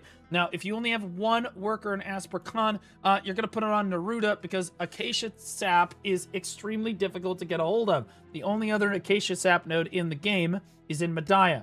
And I think that later in this guide, I accidentally said that it was the only Acacia Sap node of the game. That is not true. There's this one here. Okay, but that's why I don't have the one in Mediah. But in any event, not that that's happened yet. If you have extra workers, you come out to a Cheshara right here. Iron node, copper node. Okay, these are okay. They're like not super great, but if you have the extra workers, you can go ahead and grab those mining nodes. You can also come all the way out to Tungrad Ruins. This is what a lot of people do is instead of investing in these, they just save the contribution, come out to Tungrad Ruins because this is a super popular grind zone. They can invest a ton of energy into the grind zone to increase their drop rate at the grind zone, which that's how that works. And these are just objectively better nodes. These Trace of Nature nodes are giga. Really, really solid. So definitely recommend getting these before getting these. These are very low priority. And it's not very common that I say that. But yeah, you want to come all the way out and grab Tungrad, then come back and get a Tessa. If you extend down here towards City of the Dead, you can get another Birch Sap node. This is not super high priority. You can get Birch and Birch Sap from Calpheon and easier places, but honestly, this is only 2 extra contributions, so if you have the extra workers, it's definitely worth doing. Muzgar, your one worker from Muzgar is going to go over to Darkseeker's Retreat, and the reason is, this is another very popular grind zone you can dump your energy into, and then you can get the Iron Ore Powder of Darkness here as well. So without any, basically, extra contribution investment. So a lot of players like running Darkseekers, a lot of players like running Tungrad. Even if you're a newer player, you can start dumping energy into those because you'll be there soon enough. If you have extra workers at Muzgar, you can extend down to Yazrid Highlands, which, you guessed it, is another super good grind zone that you will come to probably after you get through Hex Marie. If memory serves correctly, you come up to Yazrid Highlands. And this is White Cedar Timber, White Cedar Sap, and then Cedar Timber and Cedar Sap. We talked about this. Cedar Sap is the more important of these two. If you can only take one, you take that one. If you can get this one, then go ahead and grab this one too, okay? All right, so Valendir. Again, if you want to come out to Valendir, I recommend just taking Yazrid Highlands again and just take both of these nodes. Again, you just Muzgar, Moosgar comes up to Darkseeker's Retreat. If you have an extra Moosgar worker, you can come down to Yazrid, okay, which I do. Valendir, you're going to come out to Yazrid. All right, if you don't already have Yazrid, you're going to come out here and grab it. Okay, if you do already have it, then get the other node. Okay, if you have extra workers through Valendir or anything else, you can come out to Shakhtar Wilds, which is also really solid. The pine sap out here with the Spirit's Leaf, birch timber, birch sap, can't go wrong. Really solid, but you know, not the best. Really solid though. Here's another acacia timber node with acacia sap. This one is not nearly as good. I wouldn't recommend coming out here to get this unless you have extra workers at Valendir specifically. In any event, Neruda Plain will serve your acacia sap, and again, it's got Monk's Branch, which is also just absolutely insane. That node is giga. Okay, this node has the same thing, but it's going to require more effort on your end to come out and grab because you need to have Valendir workers. If you try to run a worker from Aspercon over to this node, is like not as good. Okay, and that's it. That's all. That's this region, man. That's all you've got here. All right, now we're moving on to Balenos, baby. Valendir does not have workers. I don't know why I space cadeted this. For some reason, they decided not to give you a worker slot in the city. I only thought you did because I actually have a bunch of workers in Moosgar because it's a really central location, and I have them running all the way out here. So again, all the more reason, don't come out here and get Stoffbeer unless you have a bunch of extra contribution points. Okay, it's Darkseekers or Yazrid. Okay, those are the two nodes that you're getting first. I understand that the darked out map does not necessarily help you when it comes to Balenos. Okay, but we're gonna break this down by region. This is Balenos. All right, this particular section of nodes is Balenos. All right, the best Velia nodes are right around Velia. Okay, so right when you start your worker empire, you can go ahead and reach out and grab the chicken nodes. Are really, really good. Honestly, let's delete that. Okay, chicken meat and egg. The reason chicken meat is really good is because before in the guide we talked about how to feed your workers. This is where you get the chicken meat from. Okay, you're also going to get eggs, so this makes your worker empire self-sufficient and also levels up your cooking like really, really fast, as I talked about before. Eggs are really good because you can sell them on the marketplace, and people need them for like Balenos meals and various other crafting with the Mediah meal, etc. Potatoes are good, but in my opinion, the chicken meat is better if you only have one worker. Okay, after you start getting more and more workers, I would recommend start branching out to Coastal Cave. Okay. Iron ore and powder of darkness always outweigh copper and powder of flame. Okay, this iron ore and powder of darkness are giga. Powder of darkness is one of the best powders in the entire game. You come out to Coastal Cliff, you can see iron ore, powder of darkness again. I do not recommend Tuscany Farm. These corn nodes, for whatever reason, are massively low yield. You do not get very good value out of them. Corn, for whatever reason in the game, not super great. Also, corn can be substituted for potatoes, wheat, barley, and pretty much every other like barley node in the game, okay, or wheat node in the game. So corn's just not very high yield. Don't recommend those unless you absolutely have the extra workers there. Ancient Stone Chamber is really, really good, especially if you can get 2 workers on it. If you know, you know. No, you cannot put 2 workers on one node, unless of course you want to get, tank your streaming career over it, in which case, good luck. We're praying for you. I don't recommend this node if you only have 1 worker though. If you have maximum workers, you can bring them all the way out to this node, and it's definitely worth it to have because along the way you can grab Forest of Seclusion, which will have copper and powder of flame. Okay, maple and Monk's Branch. Okay, we like Monk's Branch. Monk's Branch is really good. Maple timber, kind of mid. There is an olive node just north of Olvia. Don't get that. It's terrible. Okay. Costa Farm has grape. Like, why would you want a grape? Because it's just grape. It's technically a fruit, and it will sell at maximum possible price. Okay. But fruits in cooking are hard to come by. Okay. Unless you want to buy them all from a vendor, grape is actually just cheaper. Okay. So it will always sell at max price on the marketplace. If you want to sell it, alternatively, you can use it for cooking. Really, really solid. Okay. You come over out here to Iwa's Hill. Ash timber, ash sap. Doesn't seem like a super high value node. If you only have 3 workers, I recommend putting the 3rd worker on this node. Okay. The ash sap is not a super common resource in BDO, but it is actually required en masse for multiple alchemy recipes. very, very important. It's one of the only nodes you can get it from. So ash sap is really solid. Goblin cave. You're gobbling these nuts in your mouth if you have this node, because it's kind of garbage. You really only want this if you have a bunch of extra workers, or you have extra workers in Heidel and you're like, I don't really know where to put these. Throw them on Goblin Cave. It's the run distance is really easy, nothing to worry about. But copper and ash, it's all right. It's all right. The ash timber with the spirit's leaf is a little bit better. Okay, so that is oh, imp cave we talked about before. They're both copper nodes. Again, this is super low priority. If you have extra nodes, if you have extra workers in Heidel and you want to run them out to imp cave, you can go ahead and do that. Otherwise, these are very low priority. The next region on our list is Serendia. Yas, Queen Slay.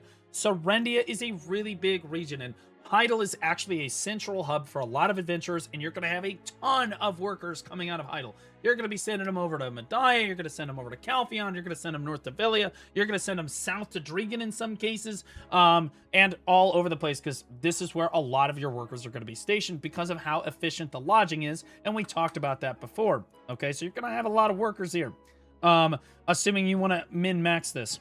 The best node to have, if you only have one Heidel worker, because we're doing this for every region, is actually Lynch Farm Ruins. But in order to discover this node, it's technically an excavation node. You have to go to the node manager and click chat, and then they'll have like a little knowledge thing for excavation. You click that, and then the excavation node will show up. It is like this for a lot of excavation nodes in the game. So if you see me recommend an excavation node to you, and you can't see it when you click on the node, it's because you need to go talk to the node manager and discover the knowledge for that. Okay, it's the same thing. There's a manager out here, this Trace of Nature node out here. You need to get to discover the knowledge at Berniento Farm and a couple other places as well. Okay, but that's the best number one there. Okay, the rest of these, you can absolutely see all of the nodes that I currently have if you have a ton of contribution. If you only have a little bit of contribution, honestly, I would come out here and grab the wheat node at Moretti. I'd come out here and get the wheat or the pumpkin node over here at Costa. Pumpkins are vegetables in BDO and can substitute for any cooking recipe that vegetables need to be substituted in. We talked about leveling up cooking before. Pickled vegetables, you can absolutely use pumpkins for pickled vegetables. It is really good. If you want more ore, you can come up to Northern Heidel Quarry. This is really good. You can have iron and powder of darkness. If you only have one worker here, keep the iron node, dump the copper node. We talked about that before. Iron is better, especially with the powder of darkness. A very important node that everybody sleeps on is that a lot of people talk about Alejandro Farm. I'm gonna be honest with you. This is not a super great node. Okay, I'm just gonna be honest with you. It's not that great. All right. There's a better honey node. There are better honey nodes. I will explain later. But if you have a bunch of extra workers, you can grab the honey node at Alejandro Farm. The next most important, though, is actually Lynch Ranch. Okay? Fleece and knitting yarn. This is the only fleece node in the entire game. Okay? And short of going out to gather the fleece yourself, this is the only way to get it. All right? So you're going to want to take this node. It is very important. Takes a little bit of extra contribution, but if you've got the worker, that's where I would go with it. Northern Plain of Serendia. This node sucks. I would not bother with this. The red tree lump is low to mid. The maple timber is one of the lowest tier timbers on the list. Not super great. Come down here. Glish Ruins is actually really, really good. This is Platinum and Trace of Nature. Giga node. Giga node. So if you only have one worker for Glish, that's where it's going. Okay, you're taking Glish Ruins every single time if you can get out there with the contribution. If you don't quite have the contribution, or maybe you're just short, you can go ahead and take the iron or mud crystal there at Southern Swamp and work your way to it. Okay, this, I would not take this. This node is only if you have like hundreds of extra contribution points and you have a bunch of extra workers and you're really just looking for any sort of node to create any sort of value. Sure, you can grab the lead. Lead is not... It fluctuates, but usually it's not super great. Powder of Time's like whatever. The reason you want to take the Southern Swamp here as your first one, if you don't have the contribution, is as you gain contribution, you can get to Glish Ruins, because that's going to be the path. Or, and when you gain even more contribution and another worker, you can get to Serendia Shrine, which is really good. Pine Timber and Monk's Branch. We don't care about the Pine Timber as much as we care about the Monk's Branch. The Monk's Branch is giga and extremely important for alchemy recipes. Okay, and it will pretty much always sell at max price. So we're cooking with gas.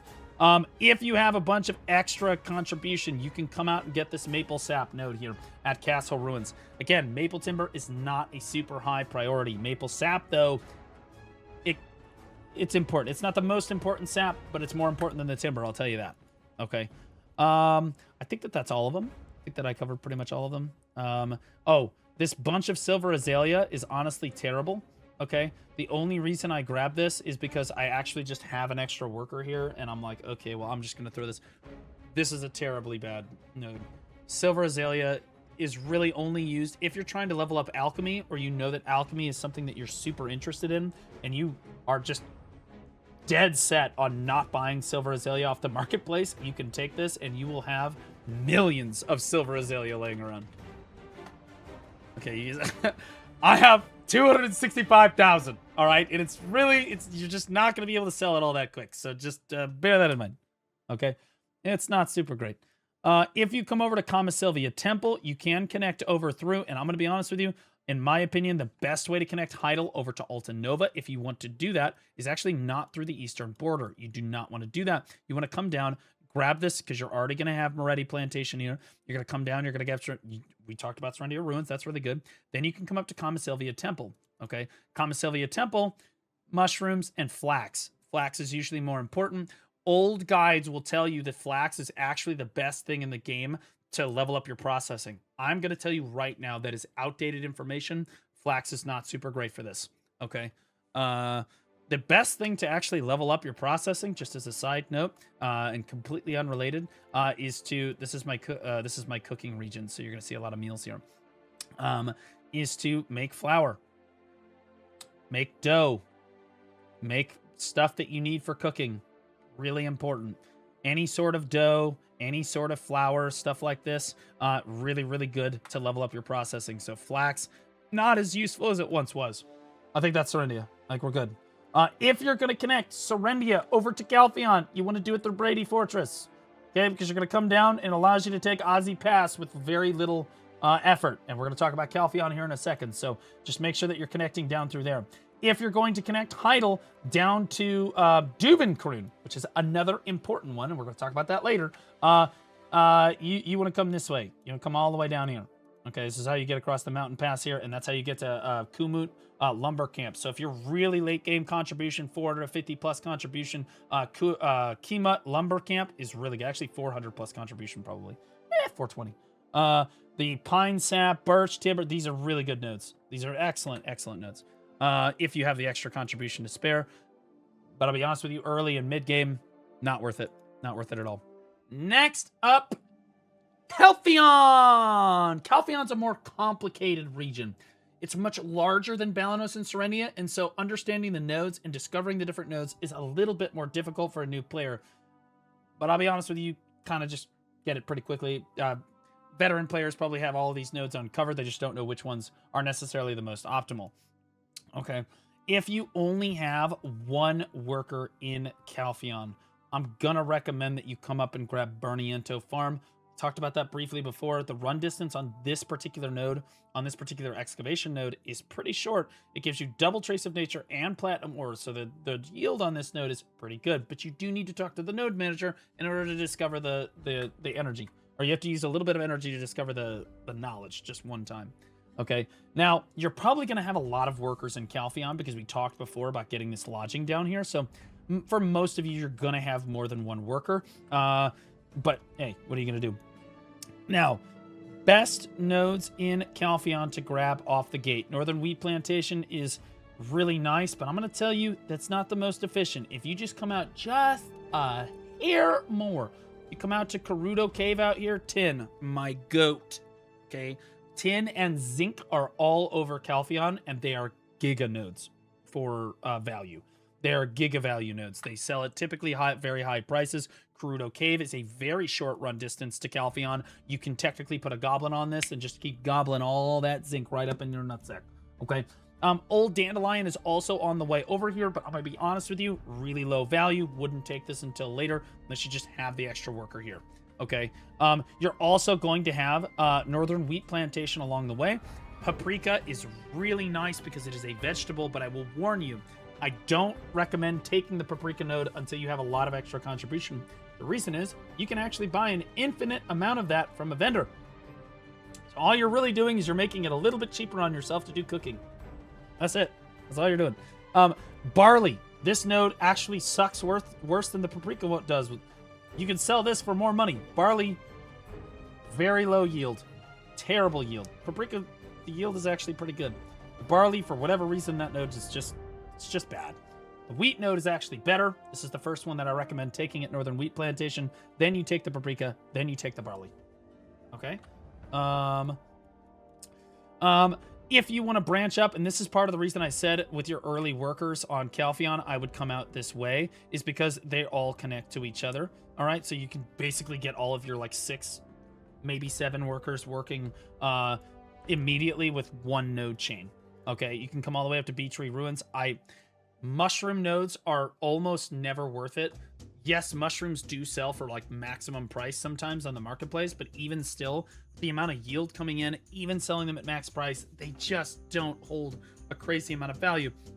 The only reason you take those nodes is if you're really interested in alchemy and getting everything yourself. In that case, yeah, take the mushroom nodes because you're gonna need the mushrooms. Okay. Birch timber, birch sap, though, for the rest of us, much more important, much better. Okay. That's the first node chain that I would take in Calpheon. The second node chain I would take is actually running down the south here. You can see it running down the side of this mountain here. It runs out here and down over here. Okay, this node chain down here is really, really solid, but it takes a little bit more contribution to get value out of it. At Phenol's Cabin, you have fir timber, fir sap. Fir sap is one of the most required saps in the entire game. Typically, it sells at a really high price. Sometimes it fluctuates down. It kind of depends on the demand at the moment, but first sap is basically always needed. You come out to Bear Riverhead. You can extend one down. Again, this is as you hire more workers, as you get more stuff, I would grab Phenol's Cabin. Then I would come down and grab Bear Riverhead. That's the next most important one. Tin and Powder of Earth are giga. Okay, tin, we talked about it. We'll always sell it pretty much close to max price. Okay, and then Powder of Earth will also sell at a reasonable price. Now, as you get more contribution, you're going to come down to Rudum and then come out to Rudum Outstation, where you're going to get, you guessed it, more tin. Really, really good. Okay, now we're going to get down to Trent down here. You're going to have one worker for Trent, but we're not going to talk about that quite yet. Come over to Tobear's Cabin and then up to Mancha Forest. Mancha Forest has an excavation node. You want this. It is the more important of the two node. The other one is fir timber, fir sap. We just talked about that. Really, really good. Okay. But again, it's going to take a lot of contribution to get out here. All right. Rest of these nodes are worthless. Don't even look at them. Now we're going to come down towards Trent. Okay. Trent is it's cumbersome. This bottom node section here, do not take this unless you have close to 450 contribution or more. Okay. I have it because, you know, I've got 454 contribution and I just took it basically. Okay. Really, you want to come out on Trent, you want to come up this way, all right, because it's going to help you connect these faster. You're already going to have some of these. All right. Lumberjack's Rest Area, with your one worker, you can come out to get that. If you have slightly more contribution though, you can come up and get Fir Timber. I think that the cedar and fir basically sell for similar prices. Sometimes they fluctuate a little bit, but they're basically the same. The Bloody Tree Knot and the Spirit's Leaf are both worth varying amounts of stuff. The Bloody Tree Knots are typically more valuable because they sell in bulk. People need those. Sinner's Blood requires that. And a lot of people use that to get to Guru Alchemy. It's a whole thing. I'm not going to get into it right now. But yeah, that basically drives the price up on Bloody Tree Knots intermittently. Okay. You can, if you have a ton of contribution, come all the way out to Longleaf Tree Forest. This is absolutely worth it to grab.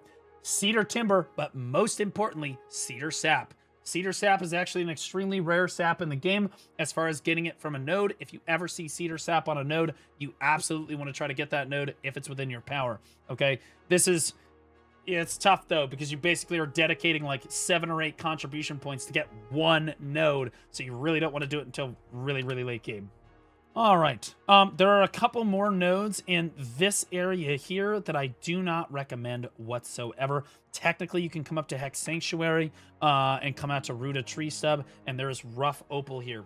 This is the only other node. This is controversial. Some people think that this node is really good. I do not think that this node is very good because of the contribution invested in order to get it. Opal typically sells really, really well because Opal is required for several crafting recipes into the late game. Lots of players need it. Nobody wants to go mine it. It's really tough to get. Trace of Nature, though, again, used for everything in alchemy. So if you're going to get one more node, you can come out to Rua Tree Stub. The problem is getting to Rua Tree Stub. Okay. If you look at if you do the little thing on connect node nearby. So we're going to click Rua Tree Stub with this one, right? So that means I need to come out all the way over here. And to be clear, I'm basically investing all of this extra contribution just to get one node. There's nothing else out here that's worth it. And it's really just not. It's just not there. It's better to just come up this way. But that will be the next node that I take if I get another Calpheon worker. Okay. Now we're going to talk about Porphyria. And we talked earlier about the fishing node. I said that there's a better fishing node in the game to get. You're looking at it, okay? You're going to have one worker and Porphyria. Porphyria has a lot of fishing nodes right on the coast here. Technically, you can take the one at Circa Island, but believe it or not, I don't recommend this one. I actually recommend Randis Island, and the reason is the dried octopus, okay? Dried octopusy is technically counts as seafood, okay? So there's fish, and then there's seafood in terms of cooking ingredients. So the octopus is actually really, really useful. The other node is only going to get you, the Circa node is only going to get you just normal dried fish. All four of these are used in good feed for your pets. They're still super useful. And if you only have just a little bit of contribution, you can throw a worker on that node. But really, with your one worker from Porphyria, I strongly recommend getting the dried octopus node out here at Randis Island. Okay. Technically, you can come over and grab Quint Hill. This is an honorable mention. You can get the birch timber, red tree lump. Red tree lumps are so bad, though. I don't bother having it. Lead is also kind of garbage. Don't necessarily recommend that either, but it's an honorable mention. Okay, now we're going to come down to Keplen. Keplen is connected to my Calpheon through the same way that Heidel is connected through, just like this. All right, so I can run my Calpheon workers all the way through Keplen if I want to, which is important. There are a number of excellent Keplen nodes. Why Glutani Cave is not connected to Keplen, we will never know. In order to get all the way to Glutani Cave, you have to come up and around to East Jesus to get there. But hey, here we are. So I don't recommend taking Glutani Cave right away. All that being said, Glutani Cave is incredibly good, mainly because the run time on this node is like 10 minutes because the worker just goes from Keplen straight to Glutani. He doesn't run all the way around. He just speed runs it. Problem is you have to invest so much contribution there that I'm just not going to recommend that you get that unless you have a lot of extra resources. The best thing to get at Keplen if you only have one worker is the Coal and Powder of Rift node just to the north in Keplen Quarry. If you have more workers, you can extend up here. The copper is not as good as if you can come up to Aussie Pass and grab the cedar timber Monk's Branch. Super, super high value. This is the second most important. I'd say the coal is pretty good. That's definitely the highest value because it's only like 2 contribution. This one's quite a bit more contribution, but cedar timber Monk's Branch is really good. And you already have this pass through. If you connect it, you can also have a Heidel worker work on this too if you want to as well. So you don't necessarily have to do that. Optimally, you would have a Keplen worker on it because the run distance is much shorter. Once you have enough contribution to make it around, you can come over to Marnie's Lab and then down to Glutani Cave. The Fir Timber Spirit's Leaf is kind of mid. It's like, okay, Fir Timber's great. But again, like I said, the coal is coal's pretty crazy. The Powder of Rifts will sell. It's not super great, but it will absolutely sell as well. There is one node chain that I don't recommend unless you have a lot of contribution. That's this southern chain right here that you see branching out, okay? You can come down. The first ones you're going to get is Guyana Farm. This is Cedar Sap, okay? And Cedar Sap is really, really good, okay? And you're like, oh, well, Blue, you said that always take the Cedar Sap node if you... Technically, yes, but the coal one, the run distance on this and the amount that it's actually outputting for you is just so freaking good. I strongly recommend having the coal here if you only have one worker. If you really want the cedar sap and you're super into that particular alchemy recipe, because it is 7 per for that particular elixir, then you can come down here and grab this. And this is part of the reason that I actually have this chain of nodes, is that particular node, because the rest of these nodes here are kind of mid. Okay. Abandoned quarry is just zinc and powder of earth. Zinc is really, really good. But again, you're going to have to extend for a lot of contribution in order to grab it. Primal Giant Post also has a lead node. Not super great. Even if you have this chain, that is your lowest priority on this chain. Hexstone Wall, iron and powder of darkness. More important than lead, that's for sure. Come out to Marie Cave. Marie Cave has pine timber, pine sap. Talked about pine sap before. It's definitely more valuable than the other nodes available here. Okay, if you can only have one node on this chain, you absolutely want the cedar timber. The cedar sap node. Okay. I think that's it, right? Okay, that's Calpheon. All right, now we're on to the reason that this guide had to be remade in the first place, and it's because they dramatically reduced the cost on a lot of the Valencia nodes, making Valencia the next most efficient region in the entire game. So, a lot of the nodes that weren't super worth it before are now a lot more worth it, and having Valencia workers is far more valuable now than it ever was before, okay? Valencia has a few quirks, though, and we're going to cover those as I kind of go through it, yeah, we'll get there. Okay, so you can see again, you get one worker in every city, and the notable exception is in Valencia, okay? Because there is technically a town named MoEW. This is a red town. You cannot have a worker in this town. Why? I don't know. Jae Kim hates PvPers. What are you going to do? Also, as a notable thing, you can hire a worker at Onkado Inner Harbor, but you can only use that worker if you invest contribution into Onkado Inner Harbor. It's really weird. It's the only city in the game, I believe, that functions this way, where you have to physically invest contribution into that city, which is strange, in order to make use of that particular worker. Don't really know why they did that, but you do unlock a worker by kind of going up that way. That leads me into which nodes should you take in Valencia if you only have one worker. If you only have one worker and you're going for Valencia City, the first worker that you want is this date palm node right here, okay, at Erdal Farm. You're going to expand off this because you're going to come up to Rokshan Observatory and over to Onkado to unlock the second worker. In order to, and again, I would not, once you get the Onkado worker done, I would just run him down to either the Silk node, which is slept on super hard. People do not understand how good that Silk node is. Really, really solid. Or you can run him down to get more date palm, alternatively Frika. If you are a Valencia, if you're somebody that makes Valencia meals for Imperial cooking, these nodes are essential for you. You have to have these. If you're somebody that's just trying to get money, date palm is usually going to be better. Okay? Usually going to be better there. All right, now let's go through. If you only have... we'll do them one at a time. Okay, so you can see that I have Onkado connected all the way out to Kamak Canyon and then all the way over to Shikatu. There's a reason for this, but I'm going to focus on the Valencia nodes first. So we're going to come out on this east side of Valencia here. Okay, Arihaza Palm Forest. This is your palm timber node, okay? This is the only nodes in the game that give you palm timber and specifically coconut. Where'd you get the coconuts? From Arihaza Palm Forest. Also, if you understood that reference, you are my goat. Also has the back pain. So having at least one of these palm timbers is really good, okay? Palm timber actually skyrocketed in price not too long ago. It fluctuates back and forth. Coconuts are typically kind of worth it for boat crafting and things like that. People need coconuts, so can't really go wrong with that node. Arihaza, you only get one worker. Again, put it on the palm timber node. If you have more workers coming out of Arihaza or more workers coming out of Valencia, you can extend this up north like I have it here. Up through Northern Sand Dune, which technically has a cactus. Never, Taylor Swift, ever take a cactus node for any reason. Okay, everyone will understand that you're immediately... They are the worst nodes in the entire game. I don't even know why they exist, if we're being honest. They have absolutely no purpose for the most part. But the real reason is you come up to Gavinia Volcano Zone. Okay? Vanadium. We talked about vanadium and titanium up with Edania. This is the only other region in the game that really allows you to get vanadium and titanium en masse, if you can get it.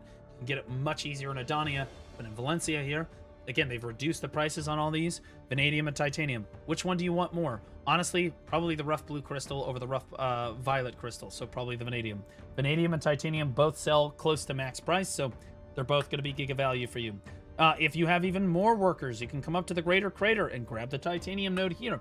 If you have even more, you can come out to the Coastal Cliff, or the Gavinia Coastal Cliff, and get the vanadium. This is the best one. All three of these are high value items. Vanadium ore sells at close to max price. Powder of Darkness is really good. Rough Opal, as we talked about before, is insanely good. The problem is the investment to get out here is insane. You also see a Sunrise Herb node out here. This is terrible. You can get this for 1 contribution, basically, in Velia if you have nodes correctly assembled. Do not take that node. Okay? All right. Let's see, I don't think there's anything out there. All right, so that's Valencia. That's Valencia City proper. Now, coming west of Ancado, we're actually just going to start off by talking about Shikatu. Shikatu, your 1 worker in Shikatu should go to Shikatu farmland and get the fig node. Don't say that incorrectly or you get banned. Okay, figs are really good. You can sell those for close to max price. Do not get distracted by the Star Anise. Star Anise is essentially worthless. Don't worry about that. Fig is really, really solid. Okay. If you have extra workers around Shikatu, you can extend up through Yalt Canyon, up through Gaha's Bandit Lair, and there are technically nodes along the way here. I forget which one it is. Yeah, this one right here. This is a vanadium ore here. This one is really, really solid if you want to grab it. There's also a Freaka node here, and again, if you're super into Valencia meals and you want to be really self-sufficient, you don't want to buy any Freaka off the market, you can get that. Otherwise, just concede. Get the Freaka off the market, or get the Freaka node that's really close to Valencia. It should be okay. All right. Iris Canyon is amazingly good because you have Elder Tree's not really the reason that you come out here. It's the Nutmeg. The Nutmeg is really, really solid. Okay, but I had extra contribution, so I have Elder Tree as well, and this is my only Elder Tree node in the game. Normally, I would say if you're strictly talking efficiency, you definitely want to uninvest from the Elder Tree and grab the vanadium ore here. The thing is, I like having a wide variety of materials because you never know what the developers are going to throw at you in the late game. At some point, they could be like, hey guys, you need Elder Tree plywood for this really specific end game item, and you need a shitload of it, so good luck. And then all of a sudden, all of that dries up, and then you just need to have this stuff on hand. The reason I have this Elder Tree node is because I happen to already have this Nutmeg node, and I was like, it'll be my only one. So I'm bringing it in. It's not particularly efficient, but I like to have a wide berth of things, okay? Now you're getting a little bit closer to Ancado. So if you can run your Ancado worker out to Conk, or whatever this Kamuk Canyon. This is vanadium again. Really, really good. Okay, Star Anise, garbage. Don't even bother with it, all right? So really, really solid. Shikatu, notably, there are people that will run a node chain down south of Shikatu, and it comes like down here, and then it comes up here. And ultimately, the final destination comes to Kunid's vacation spot, where you can get Bag of Muddy Water and Purified Water. People that are really lazy with their alchemy really love this node, because Purified Water is a limiting reagent in alchemy. Talk about limiting reagent. Hopefully you guys paid attention in high school in your biology class.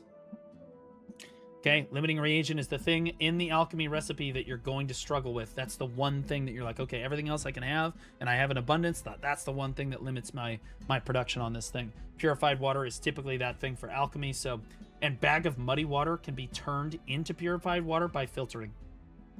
Okay, so this gives people an avenue with which to get purified water, which is good for them, but it takes like 9 to 12 contribution to get out here, and I just don't see it as worth it, in my opinion. There's also one more purified water node right here up at Lakel Falls. No one ever takes this, though. It's terrible. Okay, it's very difficult to get up here. All right, now we're going to come over to Sand Grain Bazaar. A lot of people don't understand what to do with Sand Grain Bazaar, especially if you only have one worker. If you have one worker, it's a Sand Grain Bazaar. It's Kaposha every time, okay? Because it has rough opal. You're not as concerned about the copper. You're not as concerned about the powder of flame, but this is where most people are getting their opal from. This is their opal supply revenue right here. And rough opal sells for really solid prices on the market. If you have extra workers in Sand Grain, you can take Bazaar Farmland and you can get Nutmeg and Teff. Teff is terrible if I'm being honest. But like I said, I like to have a wide berth of materials coming in, and I make Valencia meals for my Imperial cooking. So, and I need TEF for that. Not in the degree that I'm getting it at this node. You're gonna get hundreds of thousands of TEF from this node. It's crazy. But hey, what are you gonna do? Technically, it would be better if you extend out through Barhan Gateway over to Taftar Plain, down to Rock Post, and then down to Pujaya Canyon to get this other opal node here. But that's like that's a ton of contribution to come down to Pujaya like that. You can also come out through Alta Nova and come down to Pujaya, but I think you still have to come out to Rock Post. That being said, again, this is a lot of contribution to try to get that opal node when you can just take the Kaposha one and you're fine. You do not want to come out to Pilgrim's Haven, although there is an iron node out here with Powder of Darkness and Rough Black Crystal. You should have enough iron coming in as it is. And again, Cactus, we talked about that. Now, there are a lot of people that talk about these nodes way out here. These are terrible. But if you have a crazy amount of extra contribution, you can come out to Crescent Shrine. It's a lot of contribution, but you can do it, and you can get another titanium node, and it is really solid. There is Akhman as well. Akhman has Fig. There's also Pilgrim Sanctum Humility. This is an excavation node that people like to come out here and get. This is one of the excavation nodes in the game that I recommend that you do not grab, because it is like 11 contribution to get out here. I think they lowered it. It's only like 7 and it's like 9 now. Still a lot, okay. There's also Tidium Valley. This is Desert Fogans for those of you new players out here. And again, you can get palm timber, but there's no coconut here, which makes this node basically irrelevant. Nobody cares about this. Palm sap is used for literally nothing basically in the entire game, save one recipe that I'm aware of. There's pistachios out here. Don't really need those. Tef, don't really need that either. Okay. And that's it. That's it. There's nothing out. Well, there's technically something at Pilaku. You can get Mithril out here. Don't get too excited. This is a shitty Mithril node. There's a better one I'm going to show you later. This is a terrible one, and you only get like 1 Mithril every week. Okay. Even with a really good worker, so not super great. This is a 2 titanium nodes here, but it takes a lot to come down here from Arihaza, and this node chain, as I showed you before, yields more titanium and vanadium just overall. Yes, if you only have a small amount of contribution, you can boom, you can come down here and grab that. But honestly, again, you can just go up and grab Gavinia Volcano Zone for exactly the same contribution, and you can extend that one to actually get more. That's why I recommend the northern nodes. But if you have a lot of extra workers at Arihaza, you can extend this down here to Dana. Rocky Mountain. Okay. I think that's all of it, right? That's it, right? I've basically got oh yeah. Pilgrim Sanctum sharing, all of these are garbage. Don't worry about any of these Pilgrim Sanctum nodes. They're terrible. I would not come out and grab any of these excavation nodes. They're really just not super great unless you have over 500 contribution. Even then. All right, so next up we have Kamasylvia, or Kamasylvia, as people like to say, okay? There's a few good node routes through here, but I'm going to be honest with you, really only one.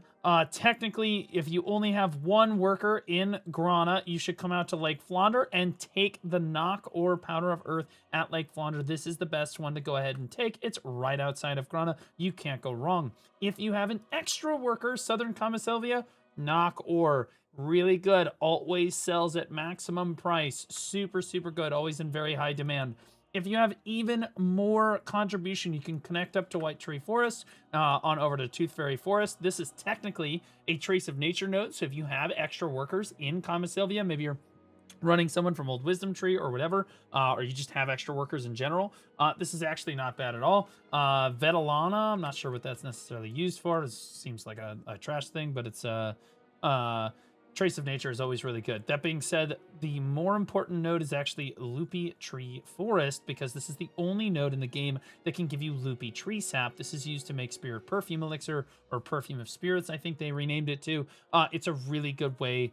If you're an alchemist, every once in a while you go gather some dead tree essence in Garmoth Pit or wherever. There's various places that you can do it, some in Land of the Morning Light, etc. Regardless, this is where you get your Loopy Tree Sap passively. It's a great way to level up your alchemy. It's also a great way to make silver and stuff like that. So Loopy Tree Sap is kind of a limiting reagent for that, and that's a really great thing. Really great node for that. You can also reach up and connect over to Star's End, which can connect to Calpheon if you want it to. I currently do not have Kamasylvia connected to Calpheon, but if I was going to, I could do it up through Star's End. Star's End node is one of the only nodes in the game. It's got double Trace of Nature, Massive Pure Magic. This is really, really good. Again, you put a Goblin on this. Technically, you could put a human on it. I'm a believer in the Goblin, but hey, what are you going to do?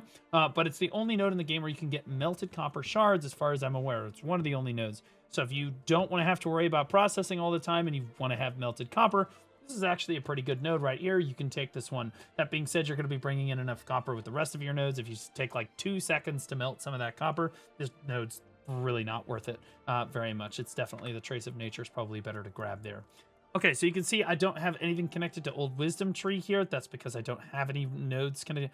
All the nodes for Old Wisdom Tree are terrible. Technically, you can invest in Monsham Forest if you're grinding there a lot as a low-end player, but you graduate from that spot so quickly, it's really not worth it. You can grab Shady Tree for it. It's the Moss Tree saps used for the Weenie Looney elixirs, the Knowledge elixirs in BDO. It's not very good. It's a very low-yield node. I don't necessarily recommend it.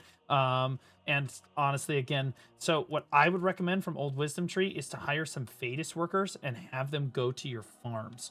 So that's what I have going on. So I actually have one more worker here. Technically, I could grab one more Fadus worker. It's not technically super efficient here, but yeah.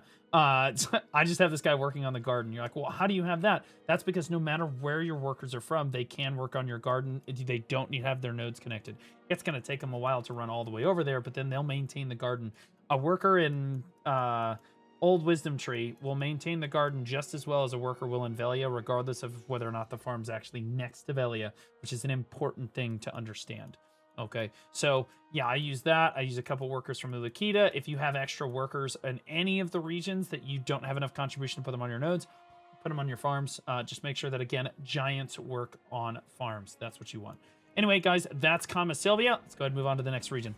Okay, so right as we start Odraxia, it's important to note that you actually can get 2 worker slots if you do the Odraxia, the Odalita questline. So you can get 2 extra worker slots for this region. All right, so now we're getting into the less efficient regions. Okay, Odraxia is the next most efficient region, and I've been going through them in order for a reason. Odraxia is very expensive for what you're kind of getting out of it, but there is 1 or 2 nodes that I think are actually really good. If you only have 1 worker on Odraxia, you're going to Olin's Valley with it, baby. There's a nickel and Powder of Darkness ore, and then there's a nickel and Mithril.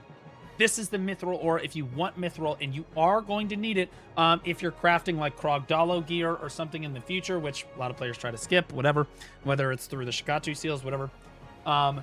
This is where you're going to get your Mithril, but I will warn you, I've had that Mithril node for probably 4 years now. I have 633 Mithril. Do with that what you will.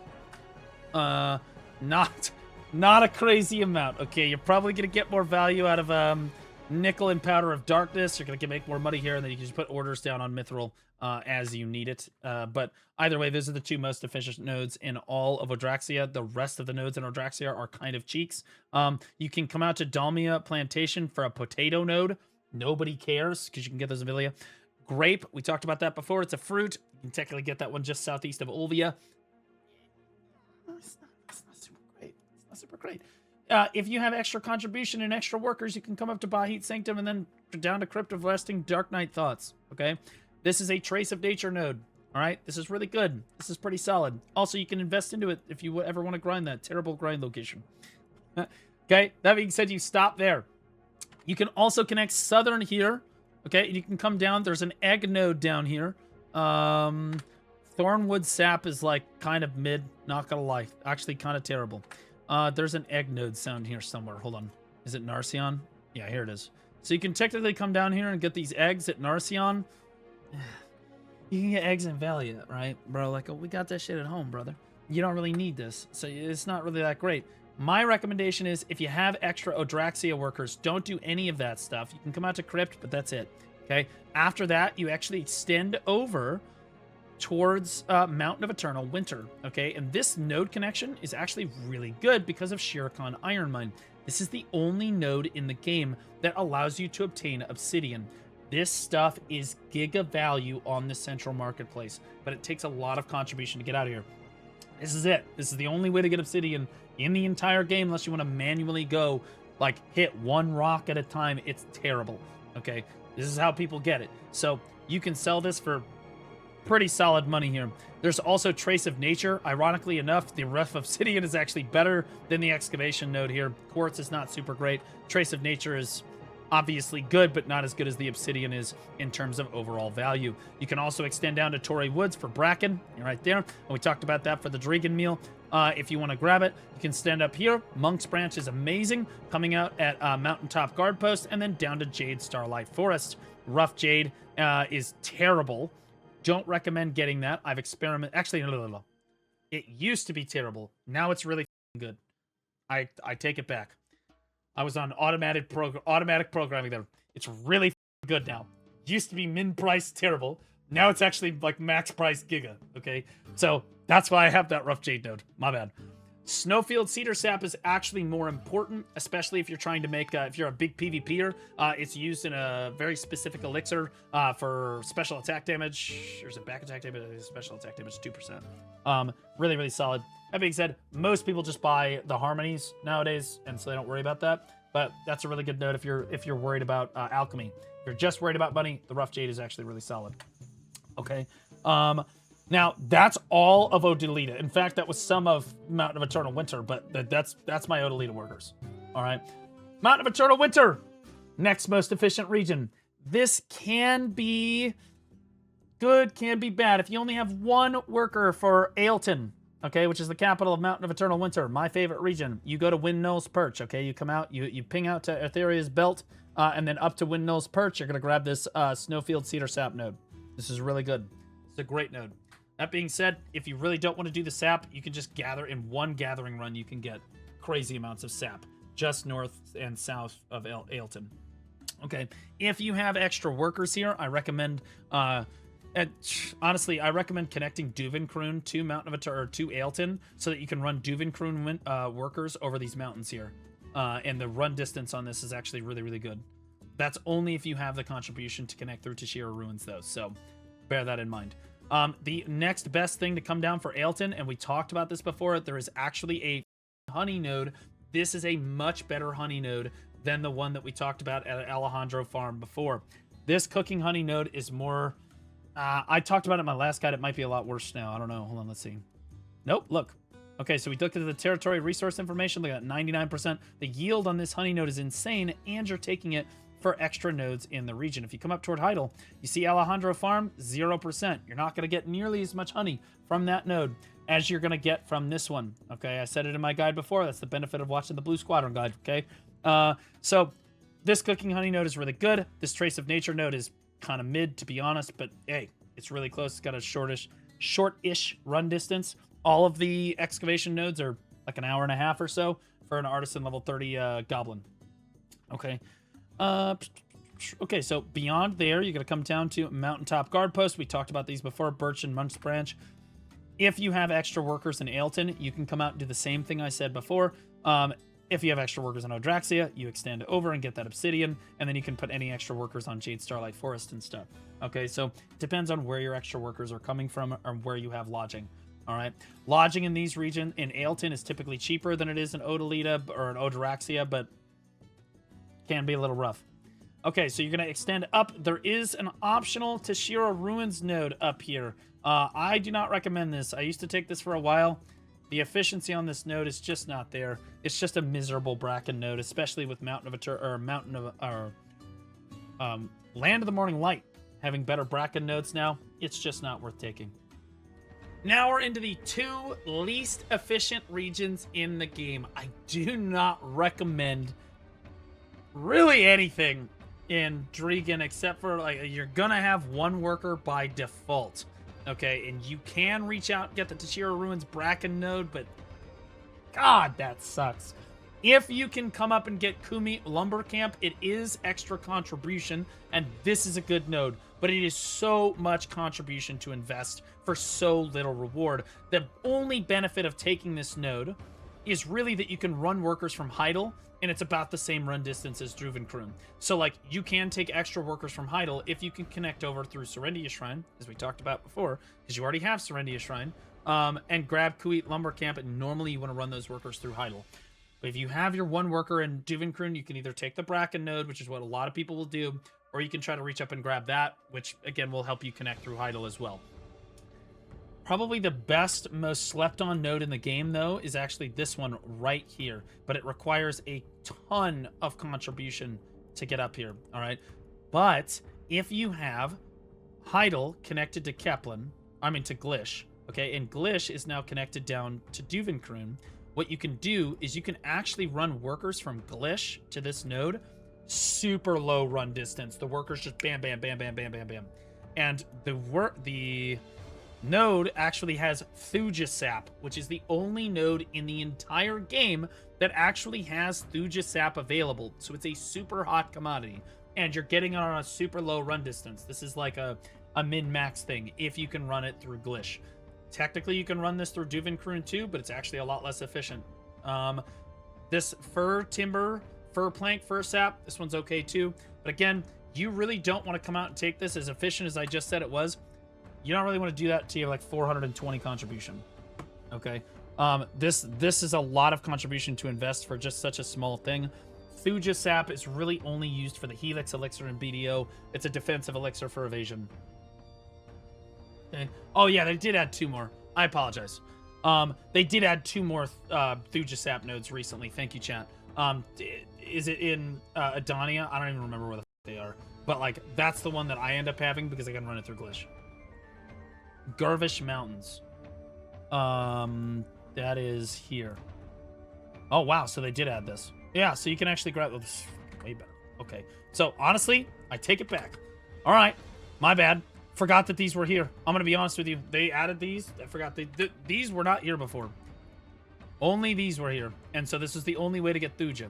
Believe it or not, now I'm gonna be real. If you can only have one Duvenkroon worker, and you have more contribution, just slightly more contribution than coming out here to get the Bracken, you come out here to Garvish, the Garvish Mountains, grab the Thuja timber out here. Okay, this is really solid. Or Thuja sap. So it's time for the worst region in the entire game. Mediah just simply has not been updated. The main story hasn't been updated. The nodes haven't been updated. For some reason, the grind zones haven't been updated either. Balenos, Serendia, Calpheon, all of the rest of them, even Valencia. Every other region of the game has had their grind zones updated. Mediah is kind of our forgotten child. We're not entirely certain why, but these are the least efficient nodes in the entire game. I only recommend having the solo one worker on both Tariff and Altanova. Okay. On Tariff, there is one clear winner. All right. That particular winner is Kasula Farm, and you want to come down and get the Cinnamon node. This node used to be a lot better, and its run distance is really short. This sells for really high value on the marketplace because it can make carrot confit, which is used for the T10 daily. Or T10 weekly, or whatever. It's used for T10 horse quest stuff. Okay. So, Cinnamon is really good, and this is the only Cinnamon node in the game, to my knowledge. Okay. If you have extra workers, all right, Cotton, also amazing. Just be careful about who you send to pick the cotton. We don't want to end up on MSNBC for being racist. Just north of Tariff, there's Otto Farm. This also has a cotton node, and this is also really solid. It's technically better than flax, but I wouldn't say it's better than fleece. Really, really solid node if you have the extra workers to do it. Altanova, you're going to have one worker in Altanova. I recommend you come out to Altanova's entrance and down to AIM, which is Abandoned Iron Mine for short. Okay, when you click on Abandoned Iron Mine, you have 2 options, the correct one and the incorrect one. These are really expensive in terms of contribution, but it. Zinc, Powder of Time, and Platinum are objectively more value than Iron Ore, Powder of Darkness, and Rough Black Crystal. This used to be reversed. Rough Black Crystal in 2017 was giga value because you could make Grunil armor from it. It is now not super great anymore. This is much better. Okay, this is much better. So that's the one worker I would have in Altanova. If you have extra workers in Mediah, you can pick up the Iron Node. Sure. You can come up to Omar Lava Cave. Okay, the Ruby is really solid, or you can get, again, Zinc, Platinum, Powder of Time. That one first, Ruby second. Ruby only has marginal uses, and you can get them from the sacks, so that it's not as valuable anymore.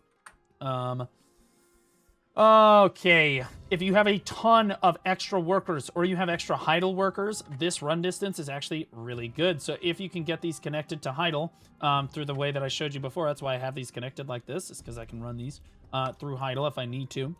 Ancient Ruins excavation site is Opal and Trace of Nature. This is incredibly good. Make sure you get the knowledge for it, though. You have to go talk to the node manager and chat with them. This zinc node is also really high value. Rough red crystal, not so much, but the zinc is always valuable. We talked about that before. So Ancient Fissure is really solid. The only other thing that I would do on Mediah is potentially you can come up through this sequence of nodes up here. Okay, and there are multiple nodes you can take. You could also take Elric Shrine.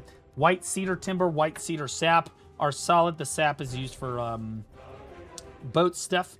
The Cedar Timber is used really just for trade crates. There's an Acacia node. This is the only Acacia node in the game, to my knowledge. An Acacia Sap here as well, unless you want to come out and gather it for your boat. This is where you get that. Bloody Tree Knot is also good. So this is a pretty solid node. The problem is it's a lot of contribution, and again, even I don't have it. You can come all the way up to Mediah Northern Highlands. There's a White Cedar node up here, and then a Maple node up here as well. It's all right. Okay. Technically, you can connect this. I've experimented with connecting this through Valencia. The run distance on this is actually better. So I'm going to be honest with you. If you want to get Mediah Northern Highlands, you kind of just want to come up through Valencia and connect over the mountains and just run through Valencia because those workers are more efficient. Okay. All right, boys and girls, that's going to be it for my Worker Empire guide. I hope that you guys learned a lot in the guide. If you have any questions, leave them in the comment section down below. I will be answering them. Chances are somebody else has asked that question already, and I've probably answered it in the comments. I update all of my guides as they change systems in the game. So if you come across this guide and it's 8 months old, and I haven't updated it, it's because it's still relevant and it's good to go. When they change systems in the game, I update my guide. So remember to hit that like button. It really does help with the algorithm. Leave the comment down below. Maybe hit that subscribe button if it means that much to you. And then in the video description, if you want to see what my other guides are, you can check those out as well. Thanks so much, guys. I'll catch you in the next one.